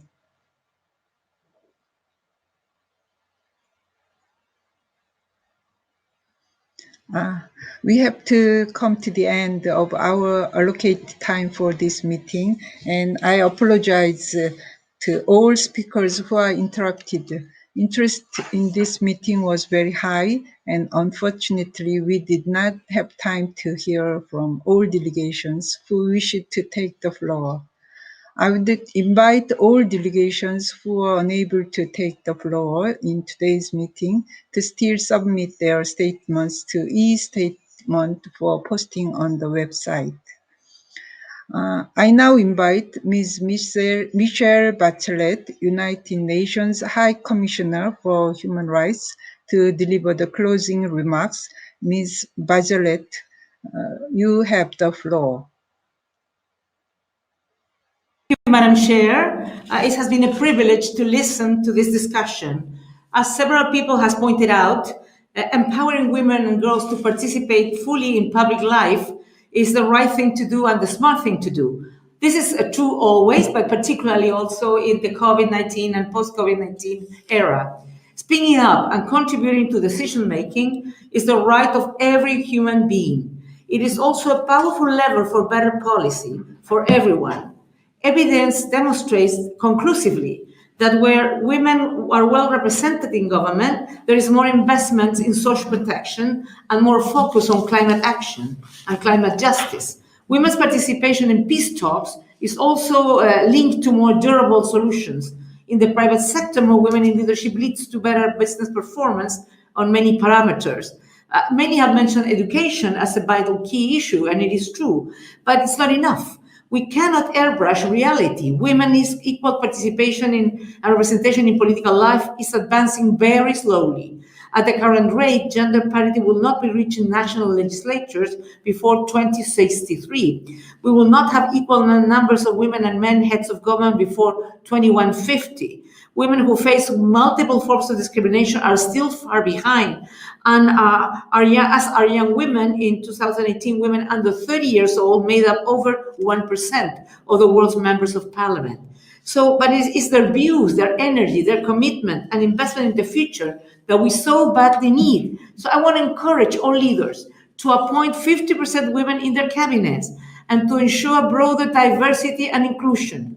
We also need to make greater use of temporary special measures in politics and governments, from recruiting, financially assisting and training women candidates, to amending electoral procedures, campaigns directed at equal participation, setting specific and ambitious quotas accompanied by penalties for non-fulfillment, and targeting women for appointment to other public positions, such as in the judiciary. We need to work with the women who fight for equality and social justice in various society. Many of them young activists operating in civic spaces that are restricted by the authorities and patrolled by thugs and trolls. They need increased and more flexible funding, better support and recognition, and an enabling environment where they can advocate, monitor, report, and engage without undue restriction or fear of retaliation. We also need greater investment to prevent violence against women in public life. As a woman who has held the position of power, I'm also aware of the taxing impact of toxic misogyny and sexism. It is vital to keep speaking out against it, and that we work with the education sector, media, entertainment industry, and society at large to promote accurate and positive narratives about women in power. I look forward to working with all of you to fast-track the full and equal participation in women in all their diversity in public life for everyone's benefit. Thank you very much, Madam Chair.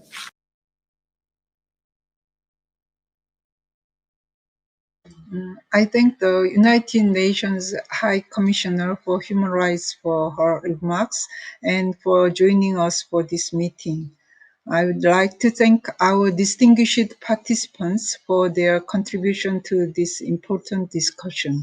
I will prepare a summary of the discussion, which will be uploaded on the website of UN Women. The Commission will begin its general discussion on the agenda item 3 shortly on this platform. This meeting is adjourned. Thank you.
Distinguished delegates, this virtual meeting of the 65th session of the Commission on the Status of Women is called to order. This meeting is held using remote simultaneous interpretation, and I kindly ask participants to be mindful of the additional difficulties experienced by interpreters when working remotely and of the increased likelihood of disruptions to the audio feed to the interpreters. Participants may select the preferred language to hear the interpretation or choose the none option to hear the original language of the speaker. Speakers will not be able to unmute their microphones or engage their video until given the floor. I now invite the Commission to begin its general discussion of Agenda Item 3, entitled Follow-up to the 4th World Conference on Women and to the 23rd Special Session of the General Assembly, entitled Women 2000, Gender Equality, Development and Peace for the 21st Century, to begin the general discussion under this agenda item. Before giving the floor to the first speaker, I would like to remind delegations to kindly respect the agreed time limit of 10 minutes for delegations speaking on behalf of the groups and 5 minutes for the member states in their national capacity. The microphone will be automatically muted within 1 minute when the allotted speaking time has elapsed. I thank you for your understanding and cooperation. And now I will give the floor to the distinguished permanent representative of Chad, speaking on behalf of the group of the African states. Please.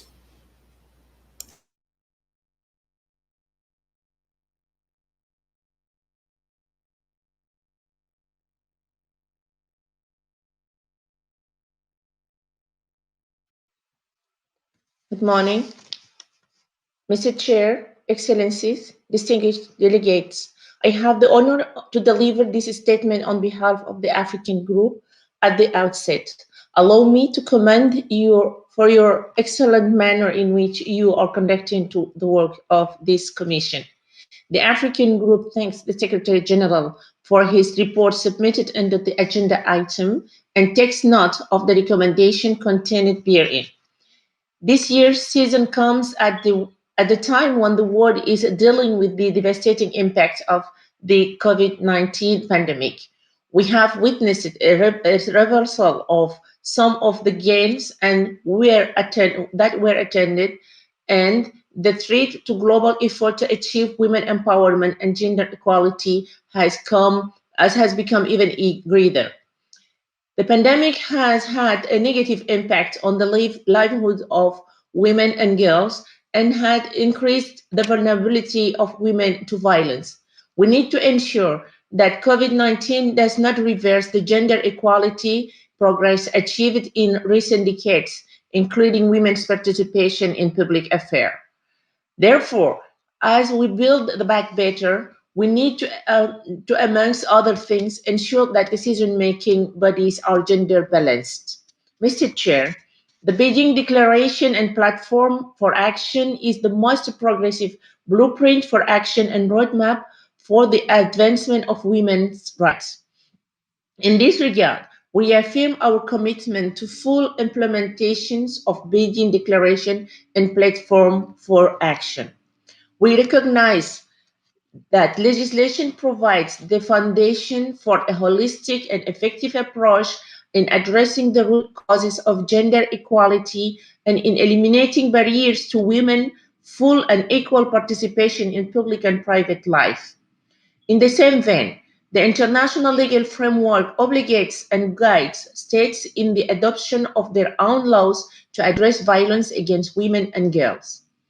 Member states adhere to a range of international instruments such as the Convention on Elimination of All Forms of Discrimination Against Women, the Convention on the Rights of the Child, the Convention on Rights and Persons with Disabilities, the International Convention on the Protection of the Rights of all migrant workers and members of their families, and the relevant conventions of the International Labour Organization, among others. The group recognizes that governments have the responsibility of developing national policies and priorities in accordance with their international obligation and commitments to achieve gender equality and the empowerment of all women and girls, and that the United Nations system entities should assist governments in accordance with national laws and taking into account priorities, realities, and capacities. Mr. Chair, the African Group believes that several factors, including poverty and lack of empowerment, as well as marginalization of women resulting from their exclusion from social, economic, and political policies, place women at risk of violence. The group is also of the view that violence against women impedes the socio-economic development of communities and states, as well as the achievement of the Sustainable Development Goals. It is therefore necessary to strengthen access to educational opportunities and the provision of quality education, training, and skill development opportunities for all women and girls are fundamental prerequisite to women's full participation in public life. There is no question that women's agency, voice, and capacities are critical to local dialogues, better policies, and sustainable development. Representation and participation of women at all decision-making levels is a critical goal for gender equality and women's empowerment. Increasing the quantity, prominence, and authority of women in decision-making positions will entail more adequate training in leadership skill, as well as ongoing training and support for women leaders. Mr. Chair, while the marginalization of African women is rooted in historical, political, socio-economic, and cultural context, their fundamental rights have, however, been a priority in Africa. The Assembly of Head of States and Governments of the African Union has demonstrated its commitment to gender equality and women's empowerment through the adoption of landmark equality and landmark provisions and statutes. This is reflected in relevant provisions of the Constructive Act of the African Union, the Tolman Declaration on Gender Equality in Africa, and the new Partnership for African Development, NEPAD. These instruments provide the basis for holding African governments accountable for advancing the status and fundamental rights of women in their respective countries. The group applauds the ADF6 held in Addis Ababa in 2008 that recalled for a 3-year Africa-wide campaign to eliminate violence against women and girls. The campaign focused on fostering universal responsibility to protect women and girls, as well as preventing and punishing all forms of violence against women and girls. It also addressed underlying factors such as the social economic causes of vulnerability, including women's weak legal rights to land, housing, and property, and the social code of silence surrounding violence against women. Indeed, the African Union Agenda 2063 advocates for full gender equality in all spheres of life. In this regard, the group believes that it is important to ensure women's full, equal, and effective participation in all levels in conflict prevention, management and resolution, peace negotiation, and peace building, and to develop strategies to eliminate negative gender stereotypes in all spheres of life, including in the media, and foster the positive portrayal of women and girls as leaders and decision makers at all levels and in all areas. The African Group recognizes that all human rights are universal, indivisible, independent, and interrelated, and we call on the international community to treat human rights, including the rights to development, globally in a fair and equal manner.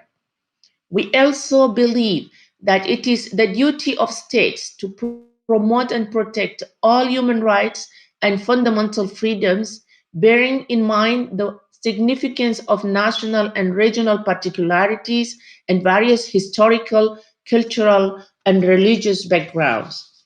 Mr. Chair, in order to recognize the effective implementation of preventive measures to violence and to open opportunities for participation of all women and girls in politics and public life, the African Group believes that there is the need to, among other things, create empowerment opportunities for women as well as ensure their access to positions of decision-making and leadership.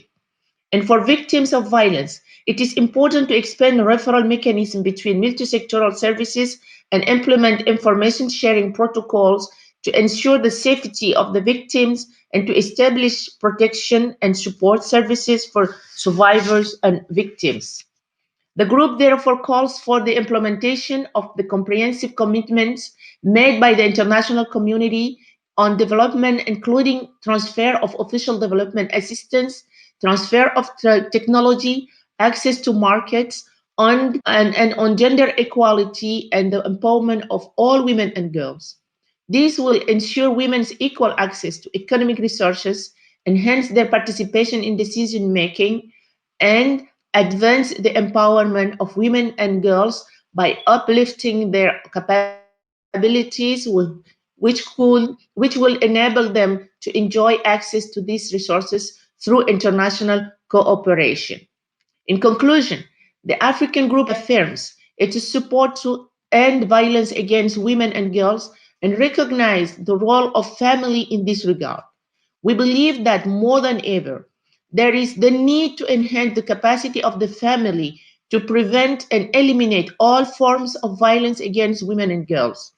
Furthermore, the group encourages formal and informal education programs that will moderate the social and cultural patterns of conduct of men and women of all ages in order to eliminate all negative stereotypes, prejudice, harmful practices, and all other practices based on sex. This will not doubt further contribute to our effort for eliminating harmful practices and all forms of violence against women and girls in all its manifestations. It is necessary to fund and support public information campaign with positive messages and images of women's role in public life to help change stereotypes and further promote the contribution of women in the creation of media activities and priorities. I thank you. I thank Her Excellency Amo Aziza Barrow, speaking on behalf of the largest and most represented group of African states. Now I have the pleasure to give the floor to Her Excellency Mariana Vieira da Silva, Minister of State for the Presidency of Portugal, to speak on behalf of the European Union. Please. Mr. Chair, I have the honor to speak on behalf of the European Union and its member states.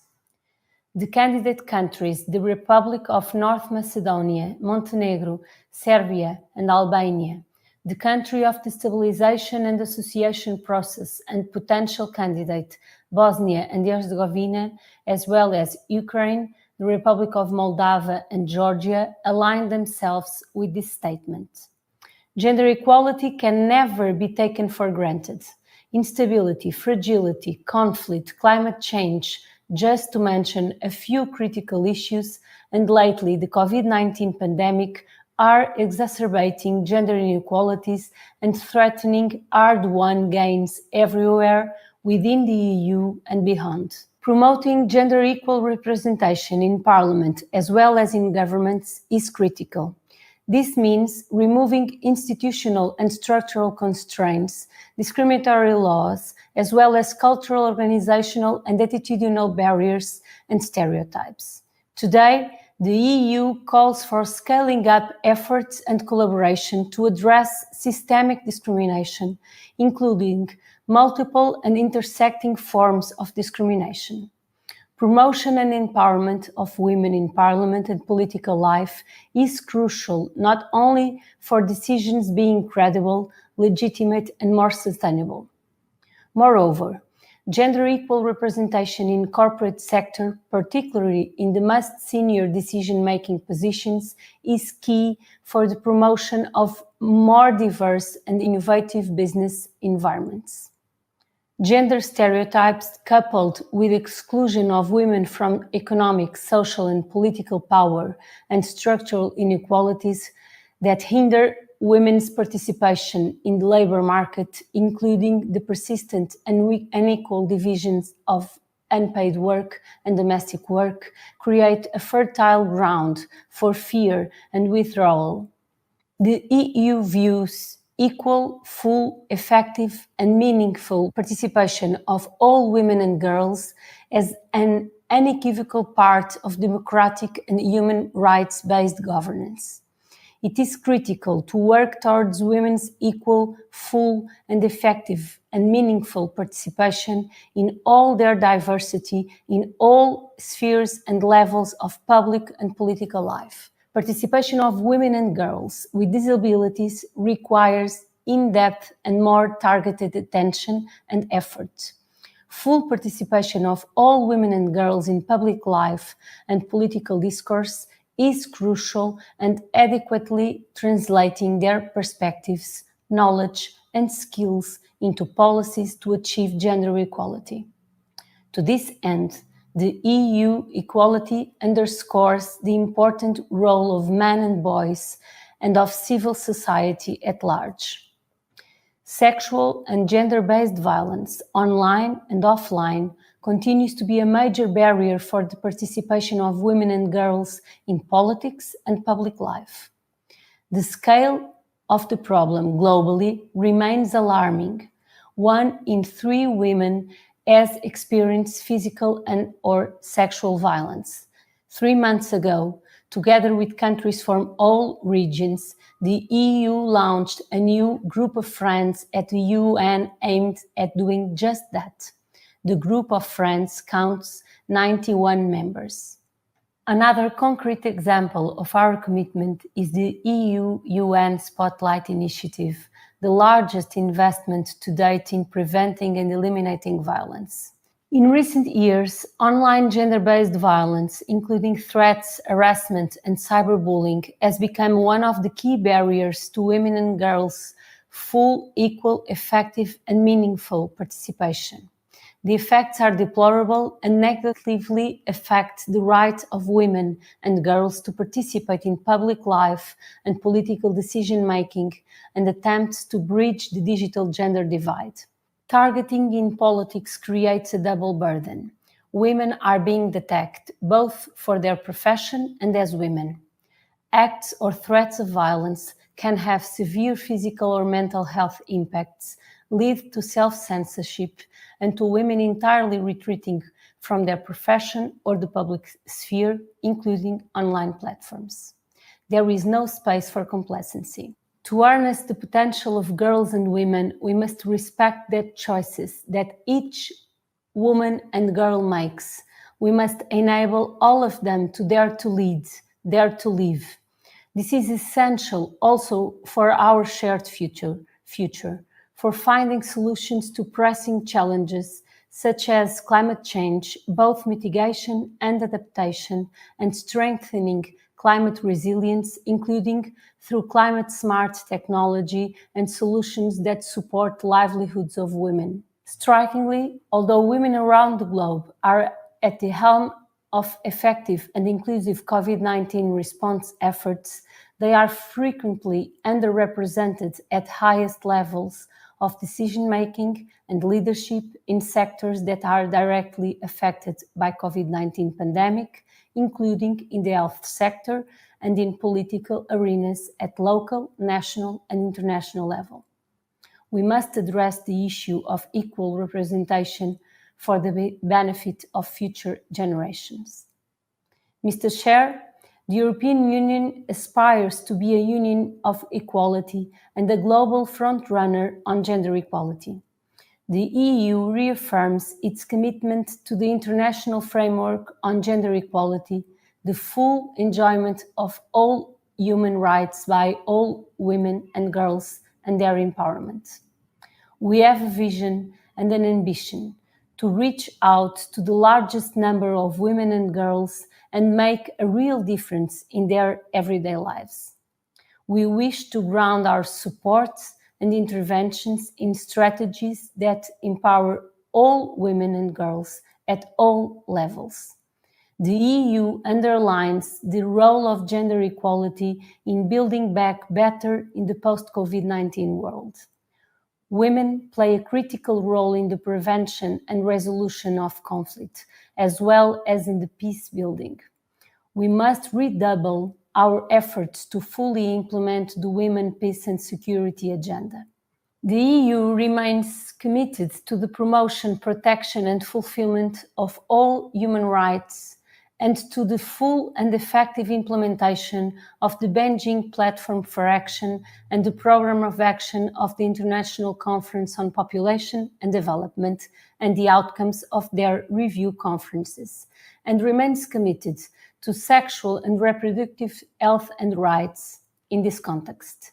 Having that in mind, the EU reaffirms its commitment to the promotion, protection and fulfillment of the right of every individual to have full control over and decide freely and responsibly on the matters related to their sexuality and sexual and reproductive health, free from discrimination, coercion and violence. The EU further stresses the need for universal access to quality and affordable, comprehensive sexual and reproductive health information, education, including comprehensive sexuality education and healthcare services.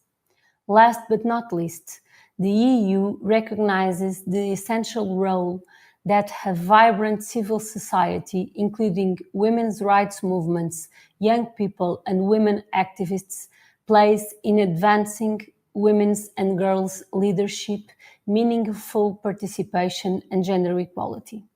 In this regard, the EU highlights the 2021 Generation Equality Forum and supports the efforts by UN Women to foster momentum on meaningful youth engagement and participation for gender equality.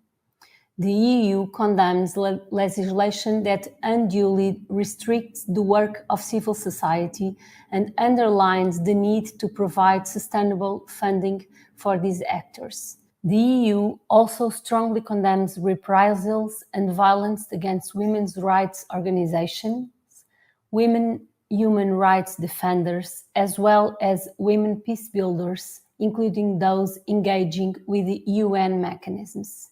The EU stands with you. I also wish to thank the dedicated CSO representatives in the EU delegation.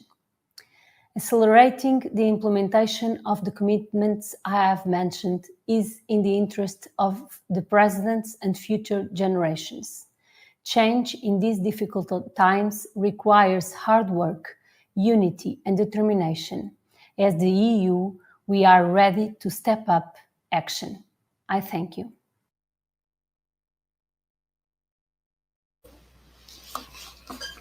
I thank the Minister of State for Presidency of Portugal speaking on behalf of EU and its member states. And now I give the floor to Her Excellency Moumina Ahmed Hassan, Minister for Women and Family of Djibouti, speaking on behalf of a group of Arab states. Please.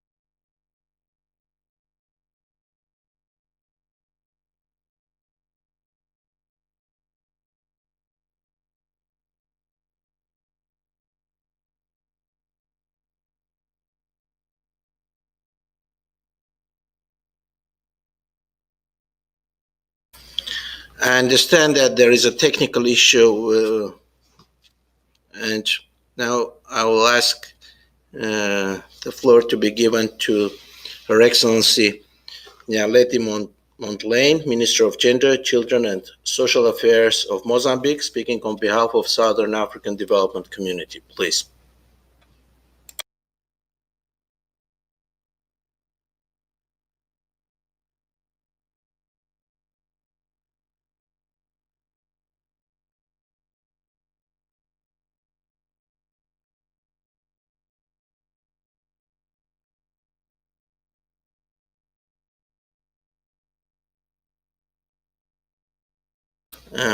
Mozambique, please.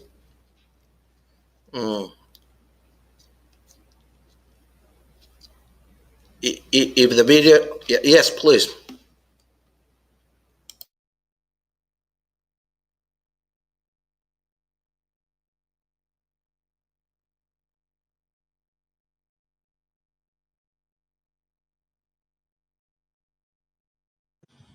Chair of the Commission on the Status of Women, Secretary General, Excellencies, distinguished delegates, ladies and gentlemen.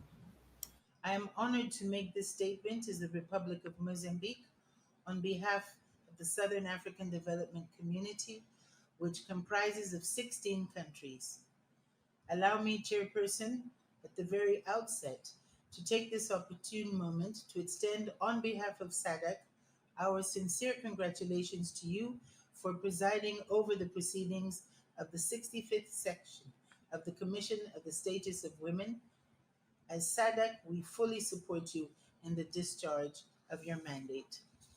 Excellencies, at the outset, I would like to highlight our inevitable disappointment owing to the cancellation of all events during CSW 64 in 2020, which denied the world in general and our region in particular the golden opportunity to share our review and celebrate 25 years of the Beijing Declaration and Platform for Action, as well as reflecting on the 20th anniversary of the United Nations Security Council Resolution 1325 on Women, Peace, and Security.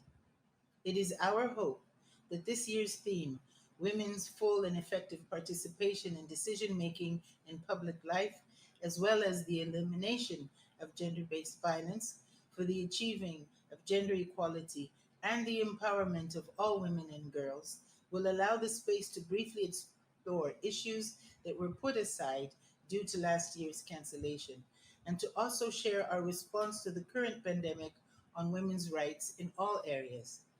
Indeed, all our programmatic endeavors show our conviction that women's empowerment and their full participation on the basis of equality in all spheres of society, including participation in the decision-making processes and access to power, are fundamental for the achievement of equality, development, and peace.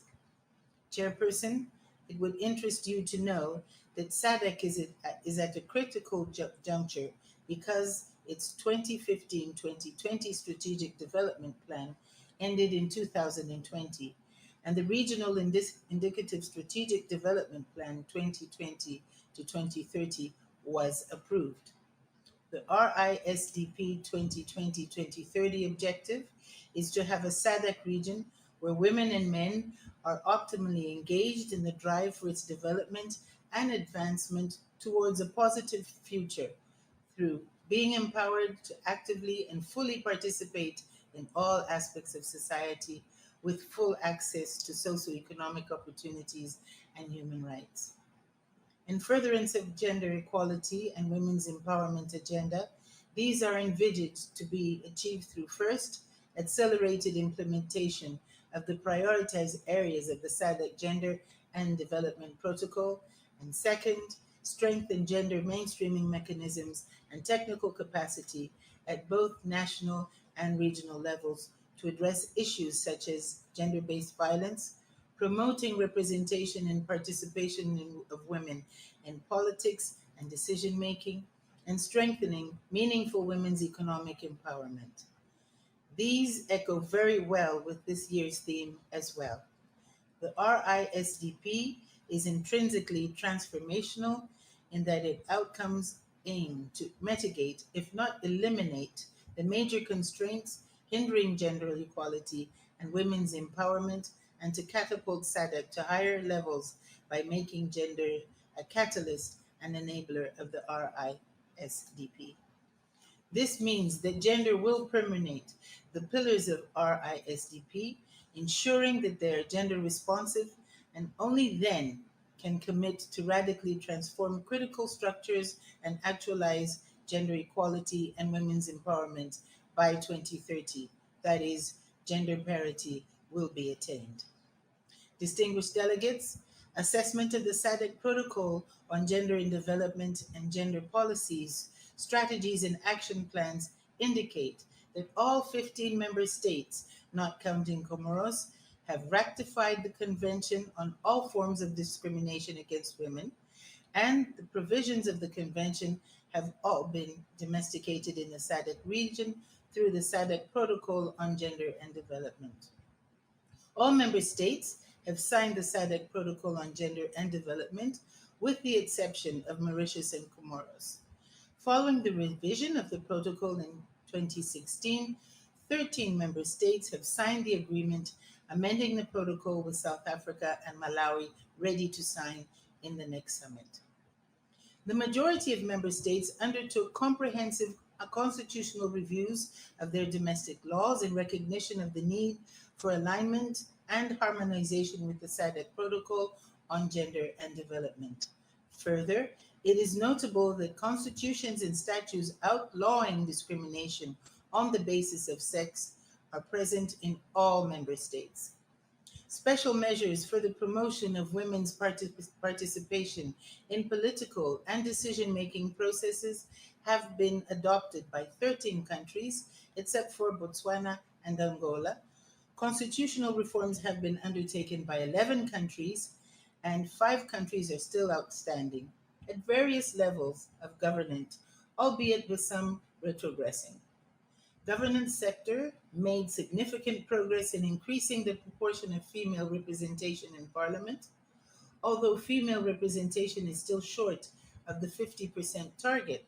A number of countries, including Angola and Mozambique, Namibia, South Africa, Tanzania, and Zimbabwe, have managed to go beyond 30% female representation in their lower houses, with South Africa having 42% of female representation. However, some countries are lagging behind, with DRC and Botswana hovering around 10% female representation in parliament. At a regional level, however, there has been a marginal increase of 1% in female representation from 22.2% in 2009 to 23.2% in 2019. The commendable performance of some of the countries mentioned above has mainly been attributed to electoral systems of proportional representation and affirmative action policies of some of the political parties in these countries, as is the case of Mozambique and South Africa. In other countries, including Angola, Zimbabwe, and Tanzania, some constitutional measures are credited with increasing women representation in parliament. At cabinet level, there has been a general strengthening of the average percentage of women occupying cabinet positions. In terms of gender-based violence, significant progress has been made as 12 countries have laws specifically on domestic violence, while only 3 countries, DRC, Lesotho, and Tanzania, are yet to develop such laws. Only 2 countries have no laws on sexual assault, being Angola and Seychelles. In the health sector, all SADC member states have programs, policies, or interventions aimed at tackling the problem of maternal mortality. This has resulted in significant decline in maternal mortality rates in several countries. Ladies and gentlemen, as mentioned above, SADC has vigorously embarked on the formulation, deliberation, adoption, and implementation of regional protocols, strategies, policies, and programs. A non-exhaustive list highlighting issues related to this year's theme include the 2008 Protocol on Gender and Development, revised in 2016, with overarching objective to improve and provide for the empowerment of women, to eliminate discrimination and to achieve gender equality and equity through the development and implementation of gender responsive legislation, policies, programs, and projects. The protocol is also expected to harmonize the implementation at national level with regional, continental, and international instruments on gender equality and equity.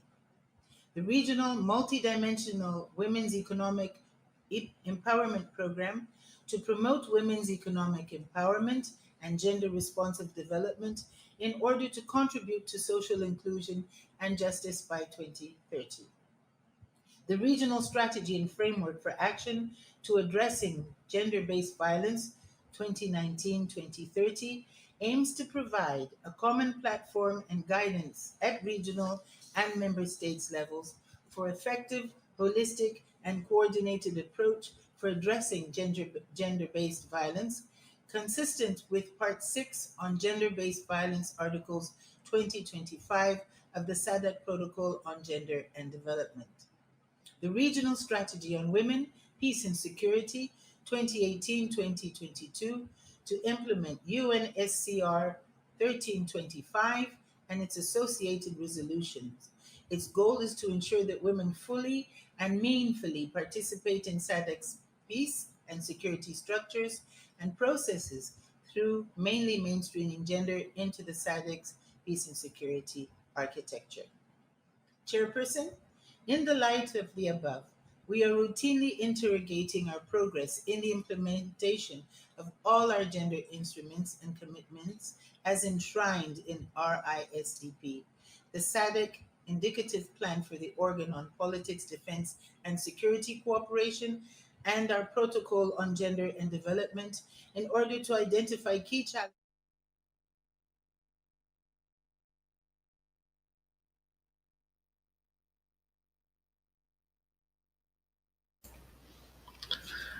I thank the Minister of Mozambique speaking on behalf of SADC, and I now give the floor to Her Excellency Vita Perso, Minister of Human Services and Social Security of Guyana, speaking on behalf of the Caribbean community. Please.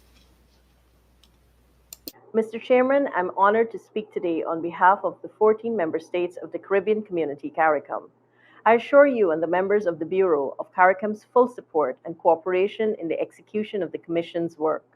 The annual session of the Commission on the Status of Women provides us with an opportunity to review progress made in the implementation of the Beijing Declaration and Platform for Action, and renew our shared commitments to achieving gender equality and the empowerment of women and girls. We're now in the decade of action to deliver the Sustainable Development Goals, and it is imperative that introspection is followed by action. It is a travesty that 25 years after Beijing, no country has achieved gender parity.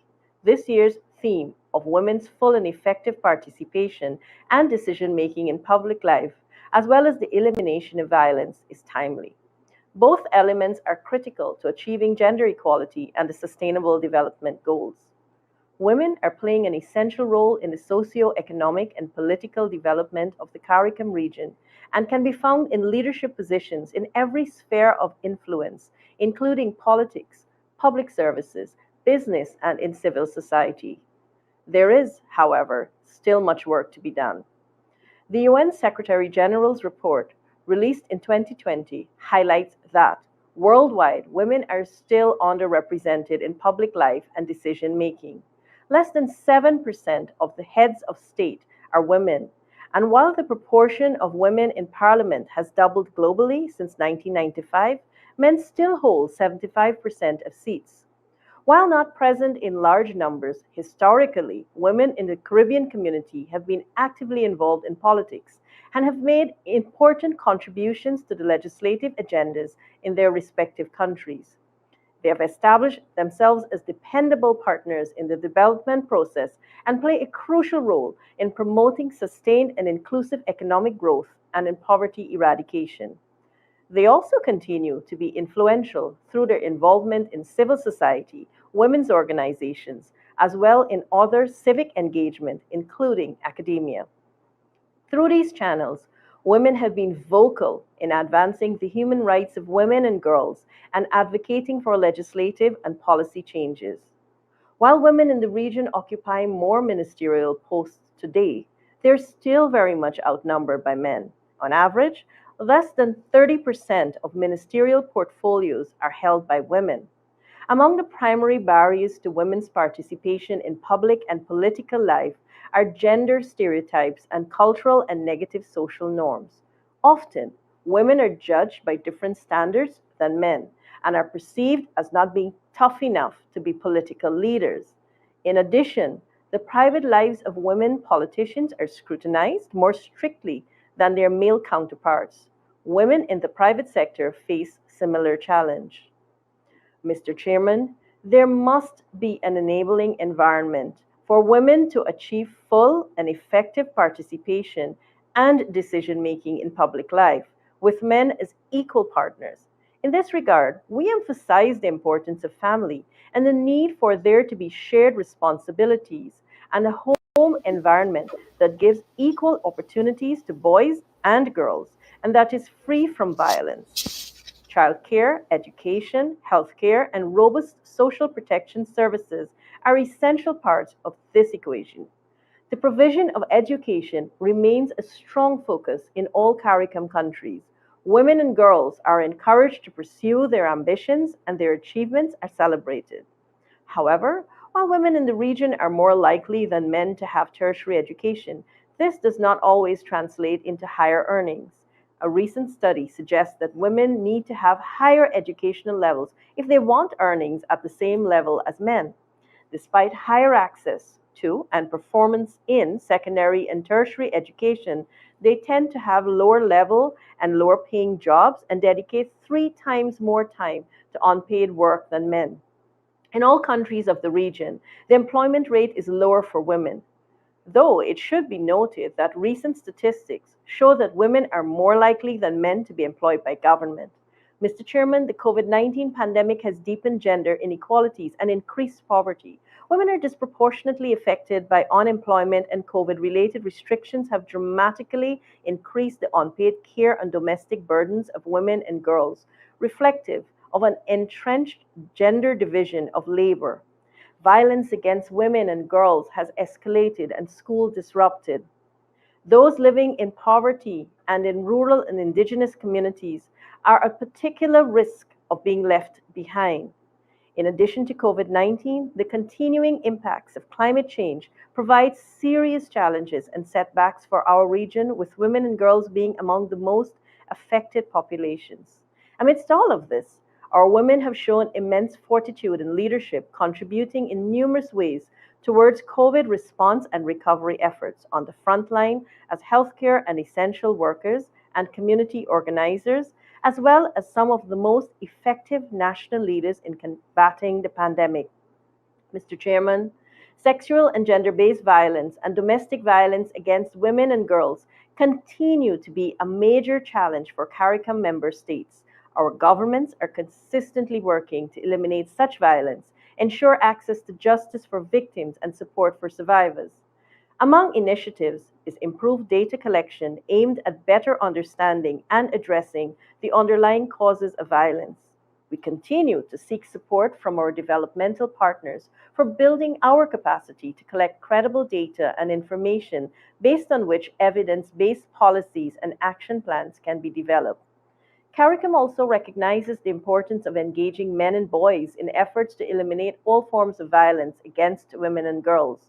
We firmly believe that a multifaceted approach that includes measures such as encouraging the equal sharing of responsibilities in areas such as parenting and household work, public awareness campaigns, the engagement of community leaders to address discriminatory social norms and gender stereotypes, as well as a robust legislative regime, can bring about significant changes. Mr. Chairman, we recognize that women's full and effective participation in public life is critical to fulfilling the potentials of our countries and essential to democracy. The member states of CARICOM take this opportunity to reiterate our commitment to ensuring that at national level, all efforts are made to bring about gender equality and the empowerment of our women and girls. Mr. Chairman, in my national capacity, on behalf of Guyana, I emphasize Guyana's commitment and comprehensive drive to eliminate the dark veil of violence which engulfs too many women and girls. Our cohesive multi-sectoral approach includes prevention and intervention strategies, including data collection and analysis to allow for evidence-based policy decisions. An aggressive reporting campaign is engendered by our toll-free 24-hour hotline, which enables victims of violence, abuse, and trafficking to access immediate help and support services. This is complemented by an app which links victims of violence to help services, vocational training opportunities, and resources to move them from dependence to independence. Mr. Chairman, deep psychological scars of violence haunt survivors. The government of Guyana provides consistent psychosocial support through our Survivors Advocates program, countrywide one-stop advocacy centers for children and soon adult survivors consolidate all necessary services under one roof, including reporting and a forensic interview where children tell their story once to all reporting agencies in a protected environment. 3 sexual offenses courts and the planned expansion of legal aid services support access to justice for victims of violence from our hinterland to the coastland. Mr. Chairman, women's very survival and their entry into leadership and decision making are hinged on unencumbered access to opportunities for training, resources, sustainable and viable income alternatives, and significant visible national and global platforms. Cognizant of the amplified gender disparity and economic exhaustion of female-led households in the COVID-stricken world, government has initiated countrywide technical and vocational training, micro-enterprise and cottage industry initiatives, creative funding opportunities, and dynamic marketing opportunities specific to women. Soon, we will be launching our first female business incubator. Mr. Chairman, Guyana invests in and includes girls in public life through public speaking engagements and training, exposure to all levels of government, representation at national and international events, and participation in developmental programs reflective of Guyana's commitment to facilitating their empowerment. There is robust conversation and action by government that supports women's inclusion and participation in decision-making at all levels in public spheres. 35% of our parliamentarians are women. Mr. Chairman, it is through our consistent global advocacy that barriers limiting women's full and effective participation in public life can be demolished, paving the way for dynamic and successive generations of female leaders across continents. I thank you. I thank the Minister of Human Services and Social Security of Guyana for her statement. And now I give the floor to His Excellency Fernando Elizo Freire, Minister for Sports and Family and Social Inclusion of Cabo Verde, speaking on behalf of community of Portuguese-speaking countries. Please. Excelências, agradecemos esta oportunidade de podermos estar mais uma vez perante vós, Excelências, a pronunciarmos-nos em nome da comunidade dos países de língua portuguesa, na abertura da Comissão sobre a Situação da Mulher das Nações Unidas, num contexto singular causado pelas limitações decorrentes da pandemia causada pela Covid-19. It is an honor and privilege to be able to speak at a distinguished forum, even more so in Portuguese, a language that unites more than 260 million people in 4 different continents. For CPLP members, this community has been a privileged forum for sharing experiences and congregation of efforts around the common battles, in particular, the promotion of gender equality and empowerment of all women and girls, particularly in the last year. During the 25 years of existence of this community, the adoption of the Beijing Platform of Actions throughout the Beijing Declaration as one of the guiding documents for the member state actions allowed the adoption of a wide range of recommendations aimed at removing obstacles of the active participation of women in all spheres at all levels of public and private life, in order to guarantee their full participation in decision-making on political, economical, and social issues. That is, in order to guarantee their empowerment. Reiterating the joint effort that has been made by member states in order to materialize the Beijing recommendation, it is recognized that COVID-19 has become a risk not only for the public health of our population, but also for our economies and social peace, putting at risk the achievement in the empowerment of women, recalling their vulnerability in crisis situations such as the one we currently face. In July 2018, at the 12th Conference of Heads of States and Government, where under the motto People, the Culture, the Oceans, Cabo Verde assumed the pro tempore presidencies of the CPLP. The need for the full implementation of the Beijing Platform for Actions and mainstreaming the gender equality throughout the 2030 Agenda for Sustainable Development was adopted. On the occasion, a resolution was approved on gender equality and empowerment of women and girls of the Community of Portuguese-Speaking Countries, CPLP, where it is recommended in a regular, systematic, and cross-cutting manner the integration of gender equality and empowerment of women and girls dimension in planning, budgeting, drafting, implementing, monitoring, and evaluating legislation and all national policies in member states.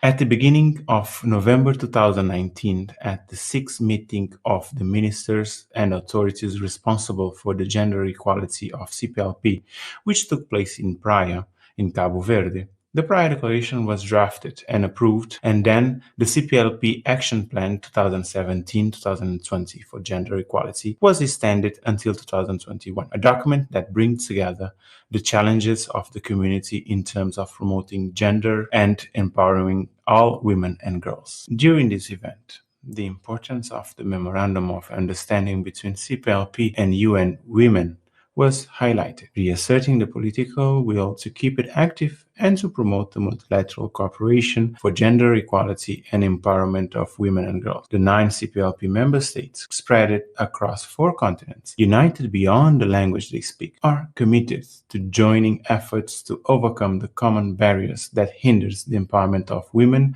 and girls, as well as all forms of violence against them, in particular female genital mutilation, child marriage, and human trafficking. Excellencies, every year, hundreds, if not thousands, of women and girls are victims of various forms of sexist violence, many of them being extreme victims, meaning murdered.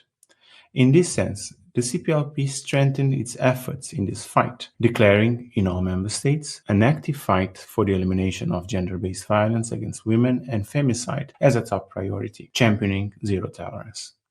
Taking into account the global context, the member states virtually met on June 29, 2020 to discuss the impact of COVID-19 on gender equality in CPLP, the exchange of experience to avoid setbacks in post-pandemic. A real threat not only for the community, but for all countries in the world. For us, representatives of Portuguese-speaking countries, this is a fight that should unite countries, communities, regions, and the world. And for this reason, we urge you, once again, an effort aimed at combating this pandemic. It's never too much to appeal to us to join the community of Portuguese-speaking countries on this quest that has been going for a quarter of a century in the promotion and protection of human rights of all women and girls, engaging also men and boys in this walk, leaving no one behind. Thank you for your attention.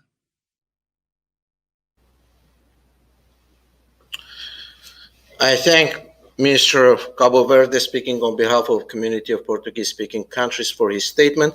Now I give the floor to Her Excellency Marcela Guerra Campos, Minister of on the Status of Women of Costa Rica, speaking on behalf of Council of Ministers of Women of Central America and the Dominican Republic.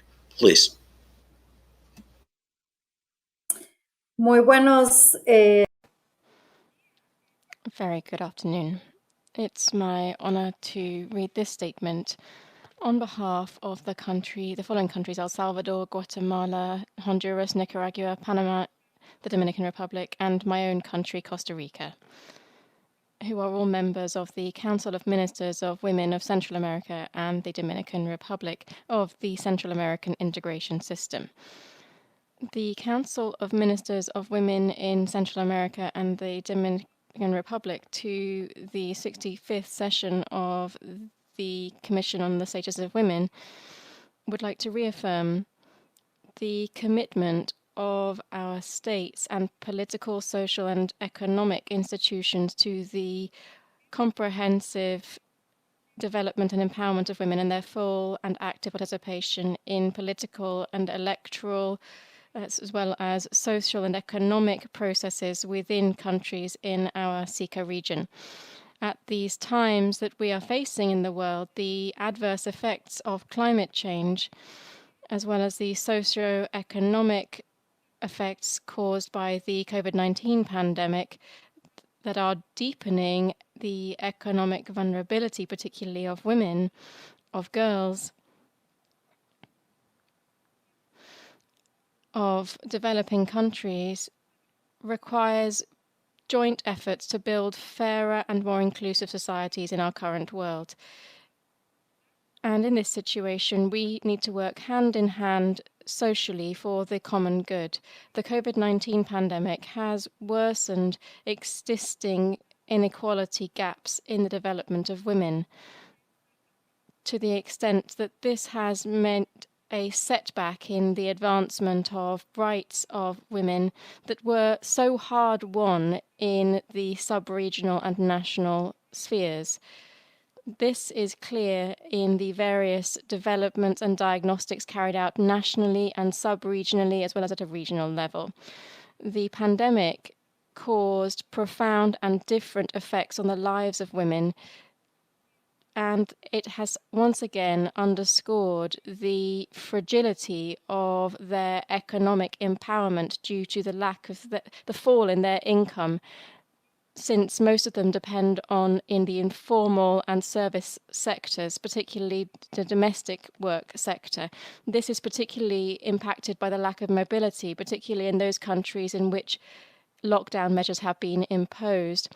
And this generated the loss of real income, but also increased the domestic care burden within the homes for those affected by the COVID-19 pandemic. This new reality led to an overburdening of work on women, particularly affecting their productive work.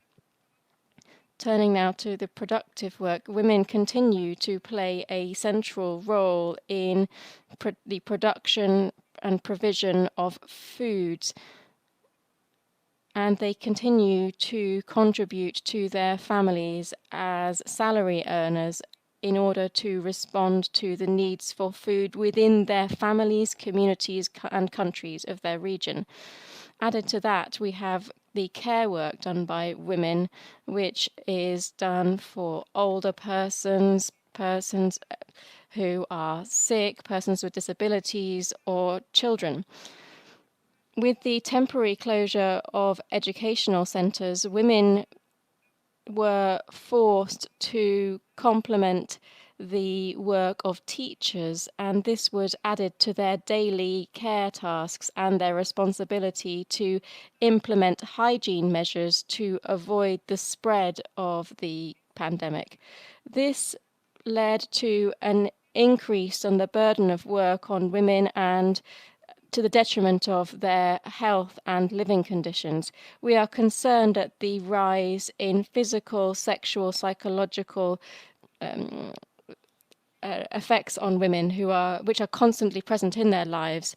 This has led to one of the most serious consequences, which is the increase in pregnancies among teenage girls. And this effect is reflected also in school dropout rates, particularly in intergenerational poverty cycles. For us, it is clear that the pandemic has revealed once again the importance of comprehensive development and the empowerment of women. The empowerment of women can be done in various ways, beginning with educational training, free of racism and discrimination, because at a higher educational level, women have greater skills, and through that they have more and better work opportunities. This in turn has an impact on better salaries, better social recognition, the development of their autonomy and economic independence, and better living conditions, therefore. SICA, therefore, in coordination with the Central American Educational Body, which is a regional body of the SICA, which brings together ministers of education and culture from our region, we are currently carrying out efforts, and we have been for the last year, to ensure that our education and cultural ministries have a training program on the rights of girls and women from pre-primary to primary and further levels, that informs girls and adolescents on their rights and also further informs children about how to observe and respect the rights of girls. And finally, it promotes within schools the implementation and exercise of the rights of girls within the whole of society and before all institutions. This program will be crucial to eliminating the culture of inequality for girls and among children, and will foster social relations to bring down violence against women. In the context of the 60th session of the CESW, we call on regional and national institutions, organizations, social movements, workers' movements, and political parties to, as well as on the international community, to, as a priority, ensure the implementation and exercise of the rights of women in all policies, strategies, plans, programs, and projects aimed at promoting and guaranteeing the economic, social, and environmental post-COVID recovery. We are the strength and the force of this recovery. On our shoulders will falls the burden of care work at that time. From this perspective, therefore, we want to ensure that each and every woman is included to ensure our advance towards the equality of women. And to that end, it is vital to ensure that in this new stage. We encourage all states to step up their efforts based on commitments that they have made for the rights of women, and within their post-COVID recovery plans, we should ensure the adoption of decisions to ensure the empowerment of women. Moreover, we call for measures to be taken to ensure the prevention of violence against women in the context of the new normal. Further, policies should be put forward to promote the care of dependents and the sharing of care work. The ministers of our Council of Ministers, aware of the recommendations of recent recommendations on climate change, is aware of the fact that Central America is one of the regions that is most vulnerable to climate change. And this increases the vulnerability among the population in general, and particularly women and girls. And Central America should therefore be recognized as a highly vulnerable region, highly vulnerable to climate change. And according to the principle of climate justice, we should recognize the damage and loss to ensure that countries that have significantly contributed to the causes of global warming directly contribute to compensating such damage, and that in order to provide restitution of rights to the women and girls in our region, to reduce the gender gap and to reduce poverty. We reiterate our responsibility to eliminating discrimination against women in all its forms, as well as to preventing, and the speaker's microphone has been cut off.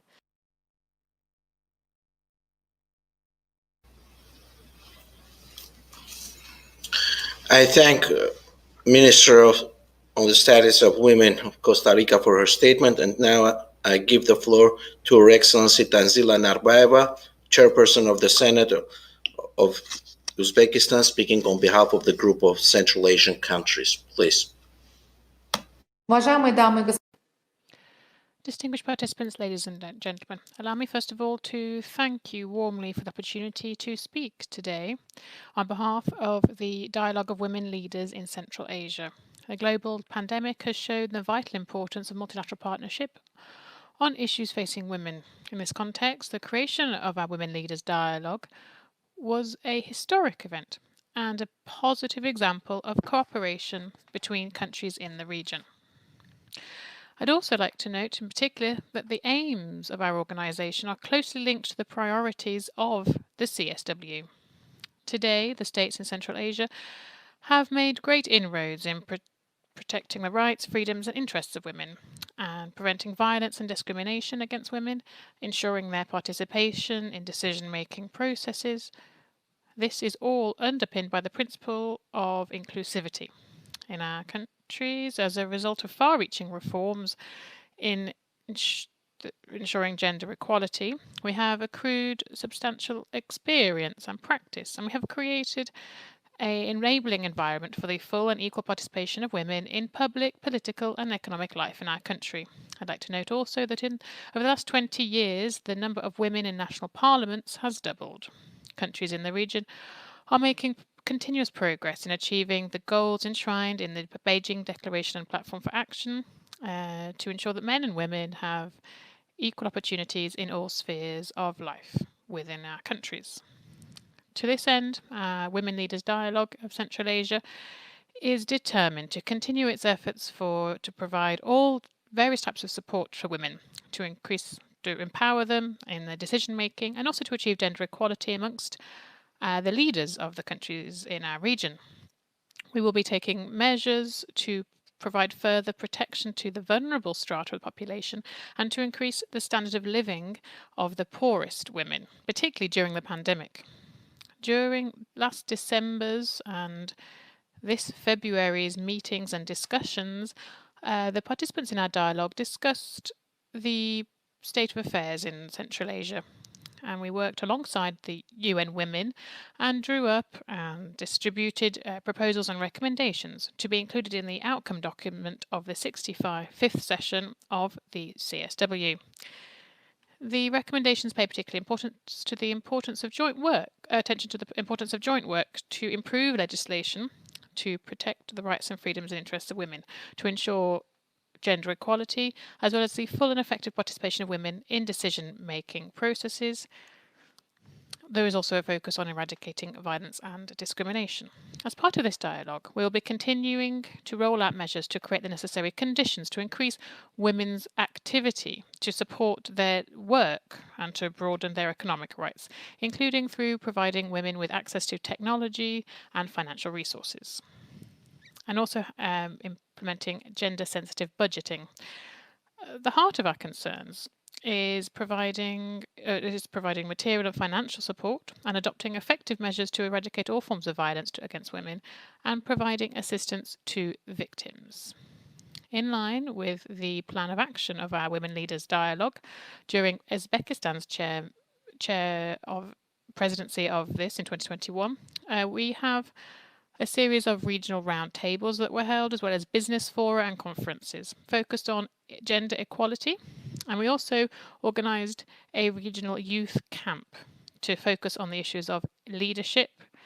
I would like to invite all of you to participate in these events.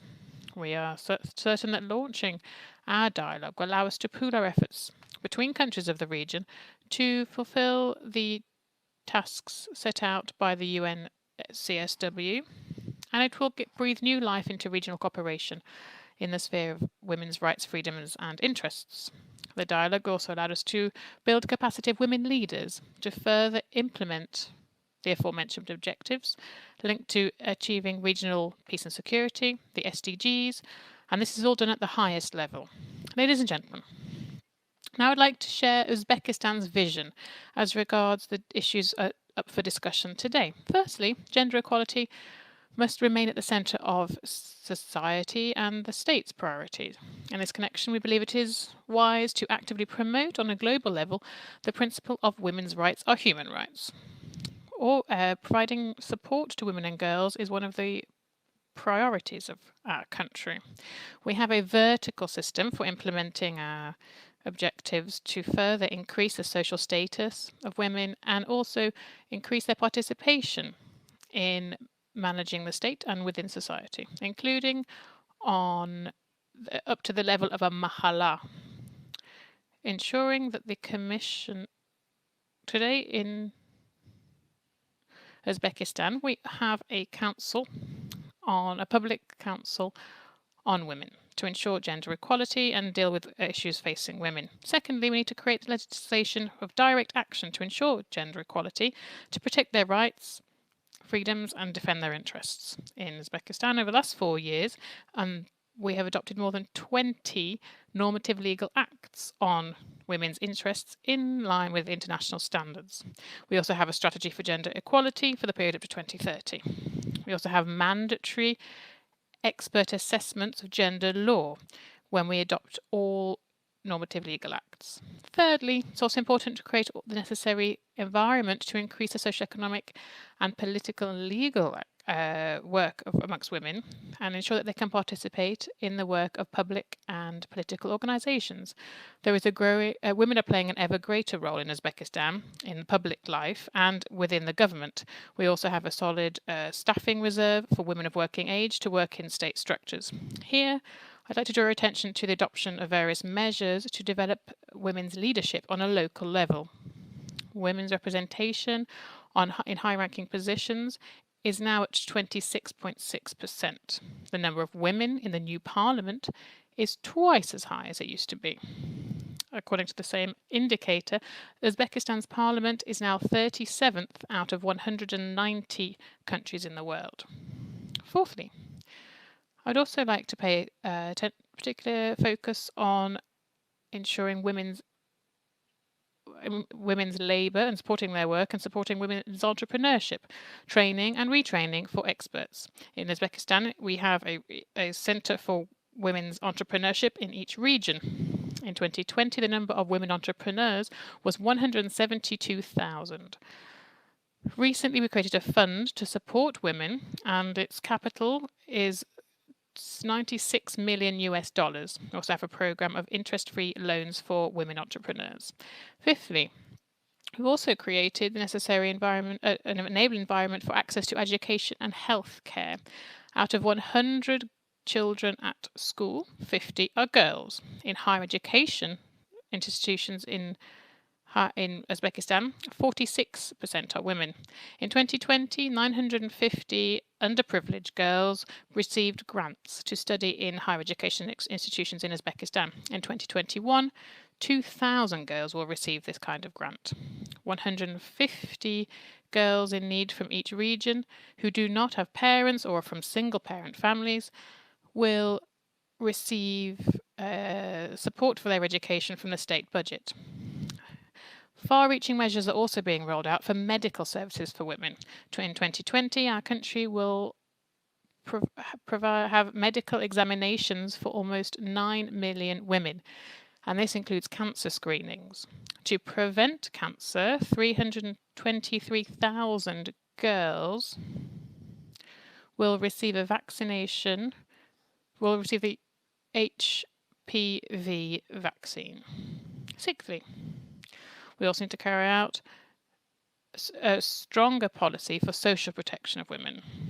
We have targeted work going on in our country for social support, professional training, and careers advice for women. For this, at the end of 2020, we have rolled out a system for registering those in need. And over a very short period, we provide material support for 13,500 women, and 1,200 women received preferential loans on preferential terms, and 41,000 found a job. We also have a system for the most vulnerable strata of society, most vulnerable women, to provide affordable housing for them on a preferential basis. Another important area is to eradicate violence against the women. In Uzbekistan, we have a rehabilitation centre as well as shelters and protection for women who have suffered from violence. We also have channels on social media and telephone hotlines for the victims of domestic violence. The 8th area of work is strengthening civil society institutions in ensuring that they can protect women's rights. We have more than 10,000 NGOs in our country, and the activities of more than 400 of them are focused on supporting women. Distinguished delegates, I'd like to underscore that in the future we will continue to fulfil the responsibilities incumbent upon us under the Beijing Platform of Action and the SDGs. I hope that following the 65th session of the CSW, we will have useful recommendations for all of us. Thank you for your attention. I thank the chairperson of the Senate of Uzbekistan for her statement, and now I give the floor to His Excellency Samuelo Lalonio, Permanent Representative of Tuvalu to the United Nations, speaking on behalf of Pacific Islands Forum. Please. Honorable Chair, Excellencies, Talofa and warm greetings from the Blue Pacific. It is my honor to deliver this statement on behalf of the Pacific Islands Forum, a regional bloc of 18 Pacific countries and territories, including my country, Tuvalu. This year's priority theme is timely, as women's participation and decision-making in public life remain low, including in the Blue Pacific. We recognize that advancing women in leadership and decision-making extends beyond attempts to elect women to local and national governments. It is also about shared decision-making and leadership in households and in communities. The threats brought on by COVID-19 require renewed attention and collaboration to significantly increase women's participation in decision-making. Women have a wealth of knowledge and skills to share. It is our individual and collective responsibility to provide the enabling environment. The Pacific has a proud history of harnessing regionalism to address common issues. We invoked the Bikatawa Declaration to establish the Pacific Humanitarian Pathway on COVID-19 to address the impacts of the pandemic and facilitate the transportation of critical medical and humanitarian supplies across the Pacific to assist our people. This confirms that we must draw on our collective strength to ensure that challenges we face do not become insurmountable. Our Pacific leaders remain committed to realizing gender equality, demonstrated through the 2012 Pacific Leaders Gender Equality Declaration and the integration of gender commitments across regional and national frameworks. These lift the status of and empower women and girls in our Blue Pacific to realize their human rights by actively participating in economic, political, and social life. Most Pacific governments have enacted laws and policies to provide compulsory education at both primary and secondary levels, resulting in most countries achieving gender parity in primary enrollment, while secondary enrollment shows girls outnumbering boys. Several Pacific countries have developed innovative approaches to reducing rates of gender-based violence. First, we have Australia and Fiji are in the process of developing and implementing national action plans to end violence against women and girls, which focuses on primary prevention of violence. The Solomon Islands has developed a progressive domestic violence counseling guideline, the first in the Pacific, and that all forum countries now have legislations or pending laws that provide protection for women from gender-based violence, criminalizing domestic violence against women and recognizing marital rape as a crime. Climate change remains the single greatest threat to the livelihood, security, and well-being of Pacific people. We are seeing increasing engagement between national women's structures and government agencies mandated for climate change, disaster risk responses, and management in the Pacific. This is testament to women's voice, skills, and experiences as vital to climate change action and disaster risk preparedness and response efforts. Honorable Chairperson, despite this progress, there remains a significant gap between men and women's participation in leadership, decision-making, and in most aspects of life. The fulfillment of our commitment to the Beijing Platform for Action remains a challenge. The Pacific acknowledges the UN Secretary General's report on this year's priority theme, recognizing that women's representation in Parliament in the Pacific is low, on average holding only 8.8% of seats, and in free countries there are no women in Parliament. Pacific women's full and effective participation in public life remains limited. While there are no legal impediments to women contesting elections, social barriers are a reality, particularly negative perceptions of women in politics and public life. While Pacific women and girls from diverse backgrounds and abilities have proven their capacity in leadership and decision-making in all sectors, we must continue to empower them so they equally participate in, contribute, and benefit from development outcomes. The vulnerabilities of our communities and our women and girls are further intensified within a multi-hazard environment as faced by the Pacific, with the climate change crisis and natural disasters further exacerbated by COVID-19. The effects of the climate crisis on Pacific women and girls are significant. We need to support and uphold their resilience to climate change and natural disasters by using their knowledge and skills to strengthen climate resilience and mitigation initiatives, and gender-responsive and disability-inclusive social protection systems and climate resilience infrastructure. Our Pacific leaders recognize that women's leadership plays a critical role in the response to COVID-19 and future pandemics and crises. Women's leadership in all aspects of the recovery process is critical as our Pacific countries reopen borders, begin or complete vaccinations, build economies, and strengthen interventions for heightened resilience. Gender inequality increases vulnerability to any global crisis. It is critical that in the remaining decade of the 2030 Agenda, the global community commit and accelerate the implementation of the Beijing Platform for Action, the SDGs, and actions that address root causes that further perpetuate gender inequality. Violence against women and girls is an issue magnified by COVID-19, with severe and disproportionate impact on women and girls, including increasing economic insecurity, rising levels of gender-based violence, and the continued inaccessibility to essential health education, justice, police, and other social services. The Pacific region remains resolute to realize gender equality and the empowerment of women and girls.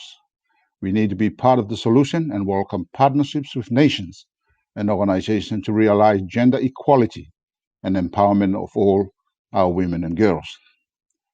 Honorable Chairperson, in a constantly changing world, I urge the international community not to lose sight of the compounding and intersecting barriers on women and girls' full and effective participation to address issues such as climate change, natural disasters, COVID-19, harmful social norms, gender-based violence, and conflicts. Women's representation and effective participation at all levels of decision-making is central to achieving gender equality. We must accelerate actions, break down barriers, and eliminate all forms of violence against women and girls.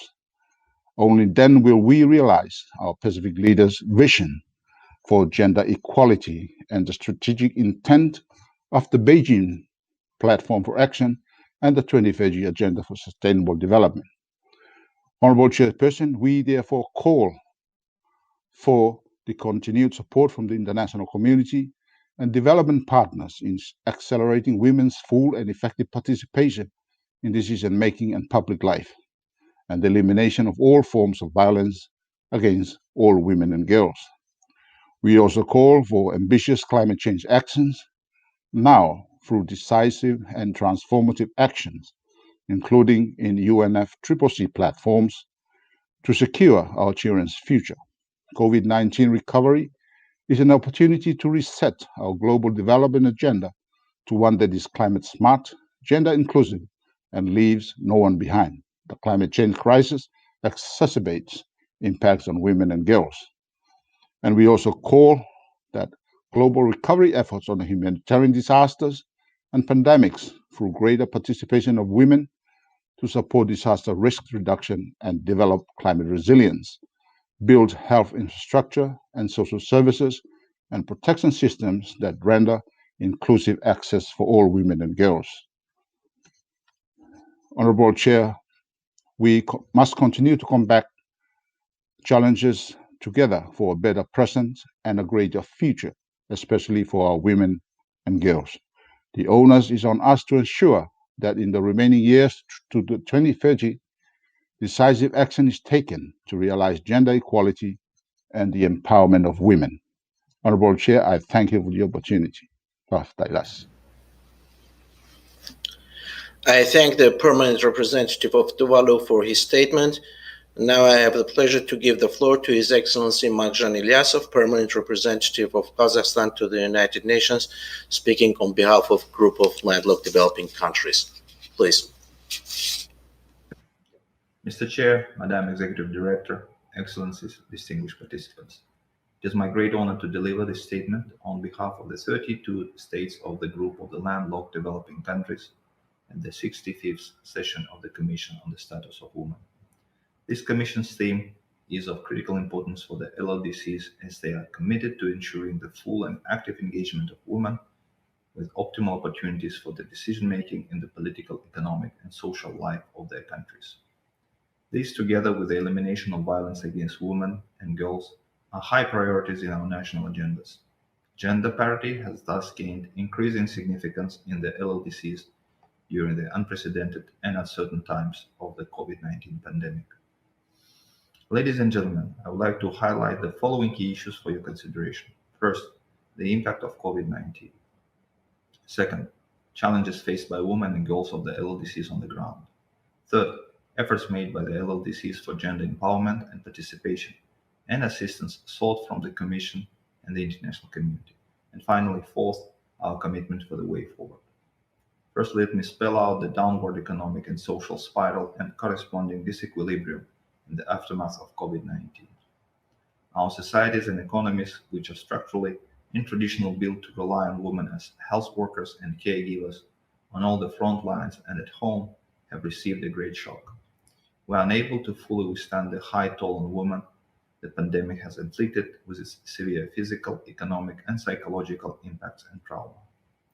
The virus has also simultaneously exposed the structural inequalities across every sphere from health, economy, security to social protection, and have shaken the foundation of the society. The consequences of present-day crisis are never gender neutral, and COVID-19 is no exception. International assessments show that the pandemic will drive more than 100 million people into extreme poverty by 2021, this year, with almost half of them being women and girls. This will bring their total number to as many as 435 million, living on less than $2 per month. In 2021, it is expected that 118 women aged 25 to 34 will live in extreme poverty globally for every 100 men in the same age group. This ratio could rise to 121 poor women for every 100 poor men by 2030 and will be stark and sharply escalated in the LLDCs. Secondly, we need to be aware that women of this group live daily with numerous and complex challenges in reaching equitable empowerment. The 32 LLDCs, with their more than 520 million people, are one of the most vulnerable populations in the world, characterized by extreme poverty, weak economies, and lack of human and institutional capacities for growth and development. Women's participation in the labor force is low and therefore contribute minimally to the national income. Most of them are overrepresented in the informal economy, which has collapsed with no safety nets. Many women die in childbirth, receive less years of schooling, and face greater malnutrition, food and water insecurity than men. They also hold fewer seats in legislature.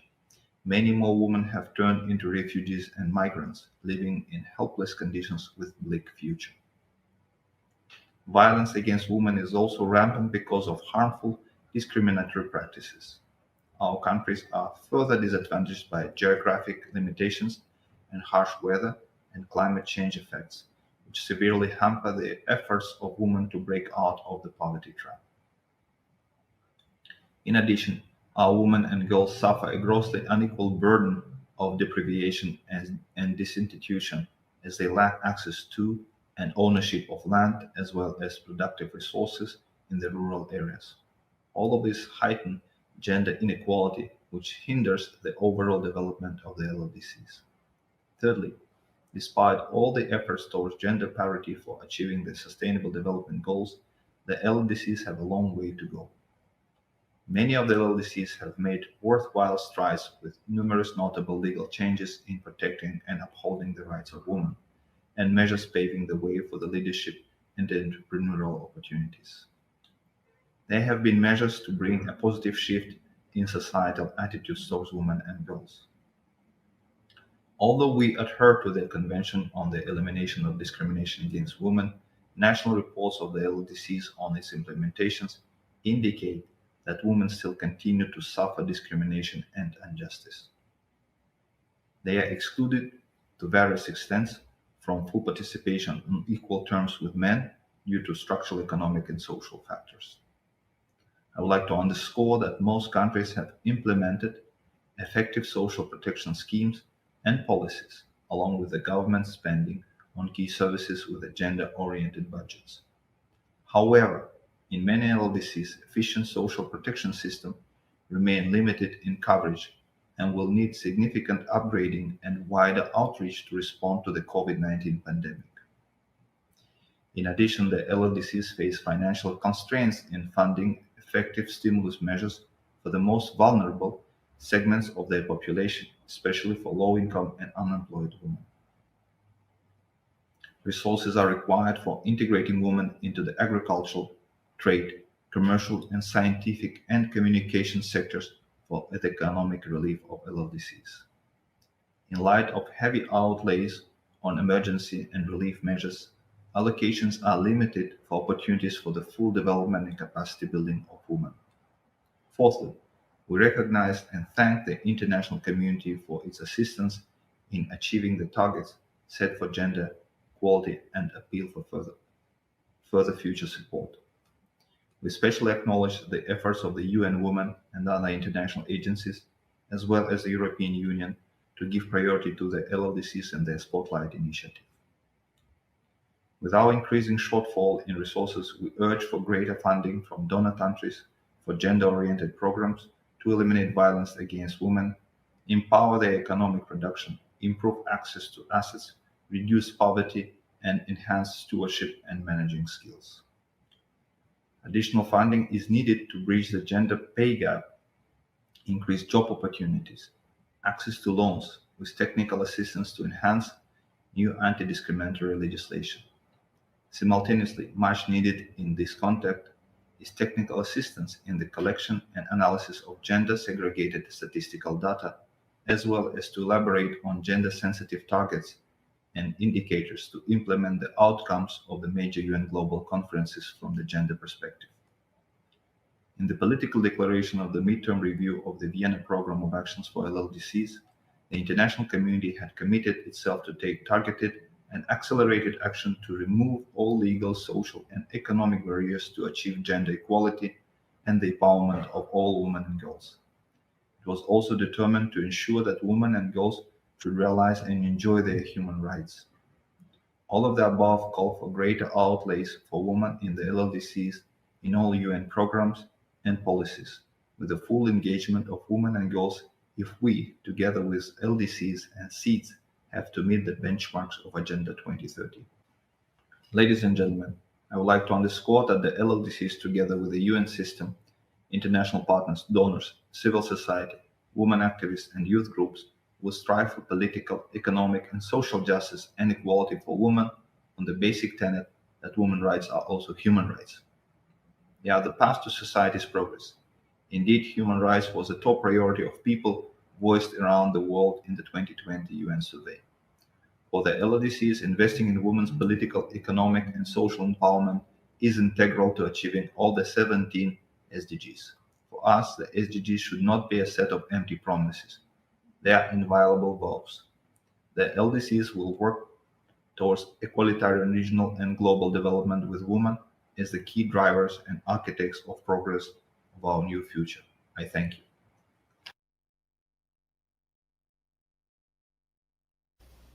I thank the permanent representative of Kazakhstan for his statement. Now the Commission will hear a joint statement on behalf of Group of Friends of the Elimination of Violence Against Women by Her Excellency Elizabeth Gomez Acorda, Minister of Women, Genders and Diversity of Argentina, Her Excellency Doreen Sioka, Minister of Gender of Namibia, and Her Excellency Jutta Urpilainen, European Commissioner for International Partnership.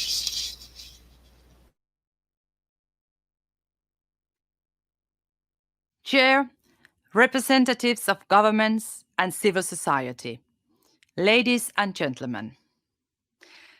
Together with my colleagues from Argentina and Namibia, I have the honor to speak on behalf of the 91 members of the cross-regional group of friends for the elimination of violence against women and girls. The group of friends was established in December 2020 to promote the implementation of the UN Secretary-General's calls on gender-based violence and COVID-19 and to support global initiatives aimed at eliminating gender-based violence, such as Spotlight. In 2020, the COVID-19 pandemic hit globally, increasing gender stereotypes and negative social norms. This came with regressive consequences for gender equality.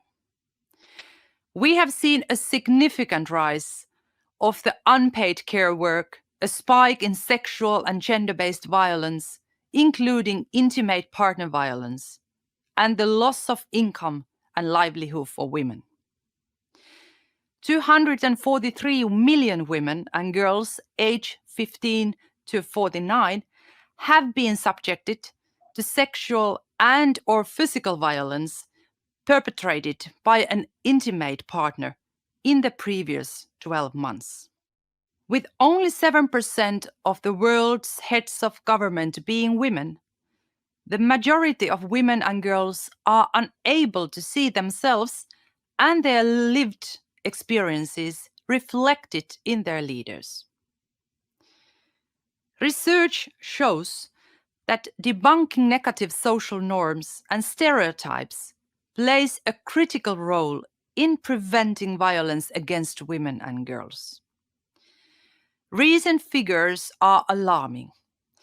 81.8% of women parliamentarians have experienced psychological violence, including threats of death, rape, beating, or kidnapping. Sexual and gender-based violence limits women's ability to exercise their equal right to participate, including holding public office and corporate leadership roles. As we prepare to build back better and more equal, we must ensure that women and girls facing violence and discrimination partake in all response and recovery efforts and at all levels. Adolescent girls also face particular threats to their safety and their futures as a result of COVID-19, including the increasing harmful practices such as child early forced marriage, female genital mutilation, and the violation of the right to education. Women must be full and active participants in all decisions that affect them, both as individuals and at the societal level. The group of friends would like to highlight 5 priorities. First, we reaffirm the need to ensure respect for and compliance with all international obligations and commitments on gender equality, the empowerment of all women and girls, and the realization of all their human rights. Second, we reset the centrality of women's full, equal, and meaningful participation in decision-making across all spheres and at all levels to achieve the Sustainable Development Goals, to eliminate discrimination against women in political and public lives, to build a more equitable, resilient world free from violence. We recognize the interlinkage between gender equality, participation, and the economic empowerment of all women and girls, and we emphasize the need to eradicate poverty in all its forms and dimensions, including by removing all barriers to women's decision-making roles in all sectors. Girls and young women are integral agents of change and underrepresented in decision-making. The group of friends promotes their safe and meaningful participation, including through enhanced cooperation with child, adolescent, and youth organizations by enabling their participation in the design, implementation, monitoring, and evaluation of policies, programs, and initiatives. We must also give special attention to women and girls in vulnerable, conflict-affected, and marginalized situations, including those with disability. Third, it is essential to scale up the implementation of evidence-informed strategies and the programs across multiple sectors to prevent and eliminate all forms of violence against women and girls. We must invest more in quality education. Strong education systems have the transformative potential to shift harmful social norms and support health relationship from a young age and empower adolescent girls and boys is key to tackle the root causes of violence and increase economic opportunities for women. We must ensure quality and affordable access to health and social services for women and girls, which are essential for the realization of their human rights and fundamental freedoms. This is a life or death issue, not a matter of ideological debates. We will continue to support, promote, and protect universal access to sexual and reproductive health and rights. In accordance with the programs of action of the International Conference on Population and Development and the Beijing Platform for Action and the outcome documents of their review conferences.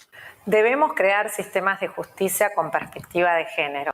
We need to create systems of justice with gender-responsive justice systems. This implies reforming legal and justice systems to ensure accessible complaints and reporting mechanisms for victims and survivors, and better equip institutions to address sexual and gender-based violence, including through dedicated training.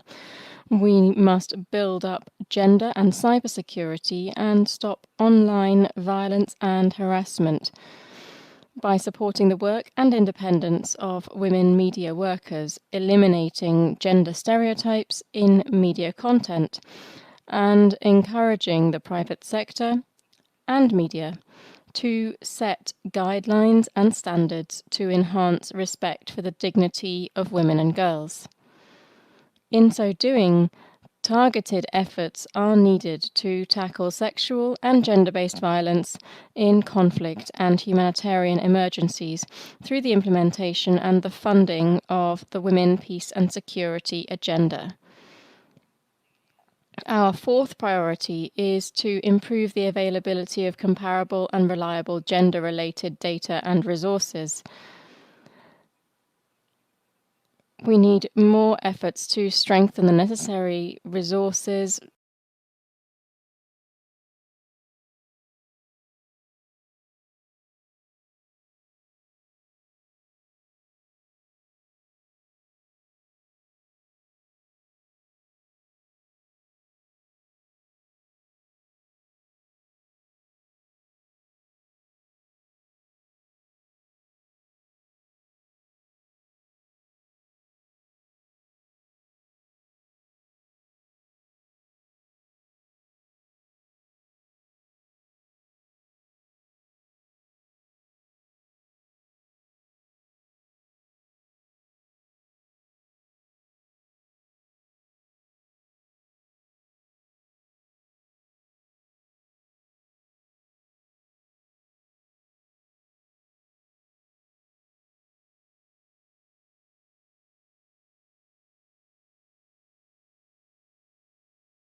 the existing arrangements to protect their human rights are insufficient given the gaps in the international legal framework.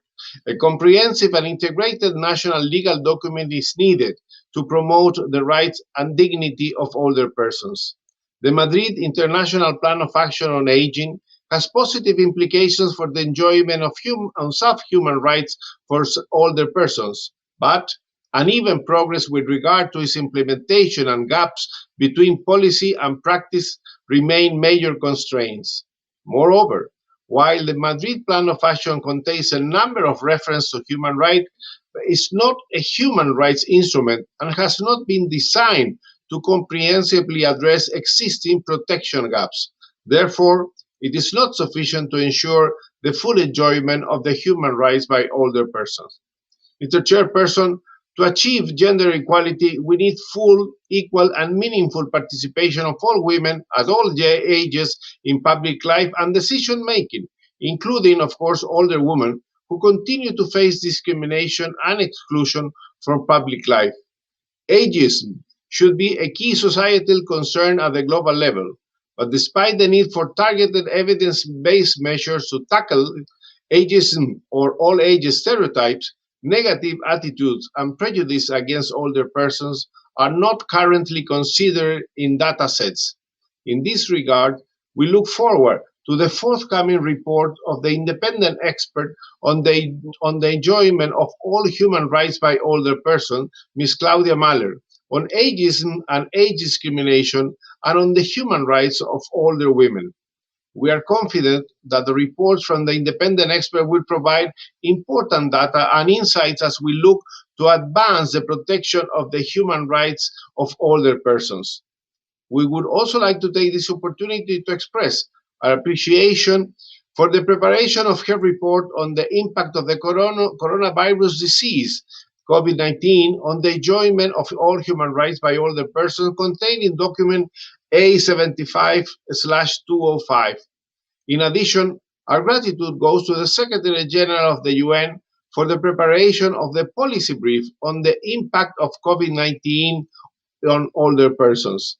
In this context, we also welcome the adoption of Resolution 74-274 on international cooperation to ensure global access to medicines, vaccines, and medical equipment to face COVID-19, which has facilitated the work of the UN system in its coordinated response to the pandemic and could greatly benefit the health of older persons, including older women. The pandemic disproportionately affected older persons, making them one of the most vulnerable groups. According to the Secretary General policy brief, with lockdowns and reduced care, violence against older persons is on the rise, especially that against older women who depend on family members for their daily survival, making them one more vulnerable to this type of abuse. The group of friends expresses its concern about the fact that older persons may be left behind without an adequate support from their families, and even without adequate financial resources. Older women particularly face economic vulnerability, especially when their role is restricted to unpaid care and domestic work, and they are dependent on others for their support and survival. It is undeniable that older persons can make a significant contribution to the social, economic, and sustainable development of their societies if an enabling environment and adequate guarantees are in place. These include investing in closing the digital divide, lifelong education, digital literacy, and digital skills in order to foster the social inclusion of older persons. In that sense, it's imperative to empower older persons and allow them to effectively make that contribution, becoming not only recipients of special care and social protection, but also specific right holders and active agents and beneficiaries of change. To conclude, Mr. Chairman, gender equality and the empowerment and human rights of all women and girls of all ages are essential for the full, effective, and accelerated implementation of the Beijing Declaration and Platform for Action, of the 2030 Agenda for SDGs, and also the International Conference on Population and Development Program of Action. Promote and protect the rights of older women by ensuring their equal access to social, legal, and financial services infrastructure, healthcare, social protection, and economic resources, and their full and equal participation in decision-making are required in order to leave no woman or girl behind. In this regard, the group of Friends of Older Persons stands ready to engage in substantive discussion with the rest of the membership to discuss and work together to take measures in order to address the challenges and deliver on the opportunities to achieve gender equality and the empowerment of all women and girls throughout their life course. Thank you very much, Mr. Chairperson.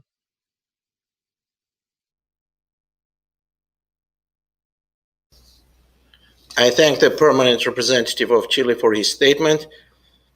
Now I give the floor to His Excellency Duško Uzunovsky, Chargé d'Affaires of North Macedonia, to speak on behalf of LGBTI core group. Please. Thank you. Mr. Chairman, Excellencies, distinguished participants, I have the honor to deliver this statement on behalf of the LGBTI core group. The LGBTI core group is an informal cross-regional group established in 2008. The group is co-chaired by Argentina and the Netherlands, also includes Albania, Australia, Bolivia, Brazil, Cabo Verde, Canada, Chile, Colombia, Costa Rica, Croatia, Ecuador, El Salvador, France, Germany, Iceland, Israel, Italy, Japan, Luxembourg, Malta, Montenegro, Mexico, Nepal, New Zealand, North Macedonia, Norway, Spain, Sweden, the United Kingdom of Great Britain and Northern Ireland, the United States of America, Uruguay, the European Union, as well as the Office of the United Nations High Commissioner for Human Rights, and the non-governmental organization Human Rights Watch and Outright Action International. Mr. Chairman, the Commission on the Status of Women is the principal global intergovernmental body exclusively dedicated to promoting of gender equality and the empowerment of all women. This year's theme, women's full and effective participation and decision-making in public life, as well as the elimination of violence for achieving gender equality and the empowerment of all women and girls, is an opportunity to highlight the importance of including LGBTI persons in this discussion to ensure that no one is left behind. Women and girls in all their diversity need to be given equal opportunities for leadership at all levels of decision-making in political, economic, and public life. As the Secretary General mentioned in his report, gender equality cannot be achieved unless public life and decision-making includes women and girls in all their diversity. However, the report highlights that lesbian, bisexual, and intersex women and transgender persons continue to face discrimination and exclusion from public life. Moreover, the Secretary General states that women and girls who face multiple and intersecting forms of discrimination, including due to their sexual orientation and gender identity, are disproportionately affected by the COVID-19 pandemic, creating even more significant disparities. The Secretary General highlighted again this year that gender-based violence remains pervasive, with lesbian, bisexual, intersex women, and transgender persons worldwide at heightened risk of violence and harassment. They face specific challenges to access decision-making processes due to the violence and discrimination they suffer. Laws that still criminalize sexual orientation and gender identity prevent the full, equal, effective, and meaningful participation of LGBTI persons in public life across the globe. Human rights mechanisms have repeatedly emphasized links between criminalization of sexual orientation and gender identity and the constraints that criminalization put on the work of human rights defenders. These laws instill fear of prosecution, persecution, and violence and often silence LGBTI persons, excluding them from any form of participation. Violence against LGBTI persons can be physical, psychological, or sexual.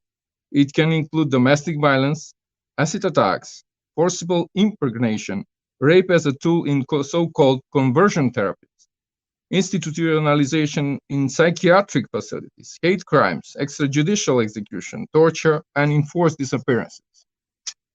Lesbian, bisexual, and intersex women and transgender persons who suffer multiple and intersecting forms of discrimination are at higher risk of suffering sexual and gender-based violence. LGBTI human rights defenders are especially at risk, as they suffer a specific kind of violence due to their intersection and the shrinking space during the pandemic.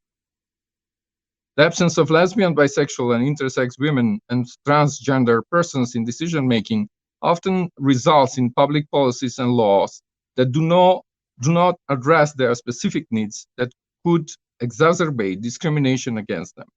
In contrast, when lesbian, bisexual, and intersex women and transgender persons are included in public life, there is a decline in prejudice and stereotyping, and policies start to take effect that concerns the exercise of their rights. The core group believes that full, equal, effective, and meaningful participation of LGBTI persons in all spheres of public life is essential to achieving gender equality and the Sustainable Development Goals by 2030. Mr. Chairman, we welcome the Secretary General's report and the inclusion of lesbian, bisexual, and intersex women and transgender persons in all spheres of public life. We express our concern that lesbian, bisexual, and intersex women and transgender persons in every region of the world continue to be subjected to or are at risk of daily sexual and gender-based violence, discrimination, and marginalization based on their real or perceived sexual orientation, gender identity, gender expression, or sex characteristics. We also express concern that violence and discrimination cause LGBTI persons to be excluded and left behind in the full, equal, effective, and meaningful participation in all spheres of public life. The LGBTI core group reiterates that the fulfillment of the Beijing Declaration and the 2030 Agenda requires that violence, discrimination, and political, social, and economic exclusion of any individual or group must end. We call on those gathered here at the 65th session of the Commission on the Status of Women to join us in committing to include women and girls in all their diversity, in all spheres of public life, and all aspects of decision-making.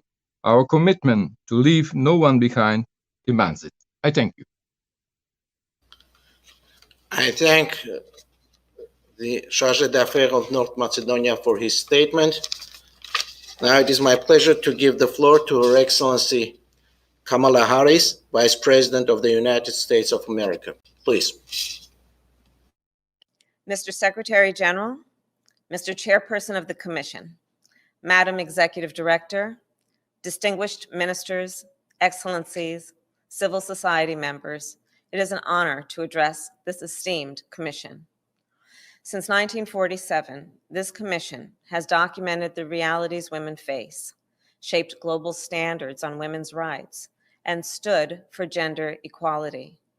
That work is as urgent now as it was at the start. On behalf of the United States, thank you. This year, in considering the status of women, especially as it pertains to the participation of women in decision-making, we must also consider the status of democracy. At its best, democracy protects human rights, promotes human dignity, and upholds the rule of law. It is a means to establish peace and shared prosperity. It should ensure every citizen, regardless of gender, has an equal voice, and free and fair elections that will respect the will of the people. At the same time, democracy requires constant vigilance, constant improvement. It is a work in progress. And today we know that democracy is increasingly under great strain. For 15 consecutive years, we have seen a troubling decline in freedom around the globe. In fact, experts believe that this past year was the worst on record for the global deterioration of democracy and freedom.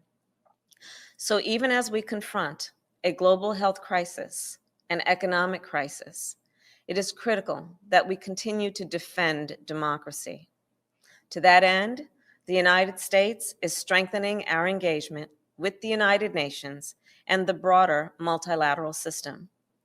We are also rejoining the Human Rights Council because we know the status of democracy depends on our collective commitment to those values articulated in the Universal Declaration of Human Rights.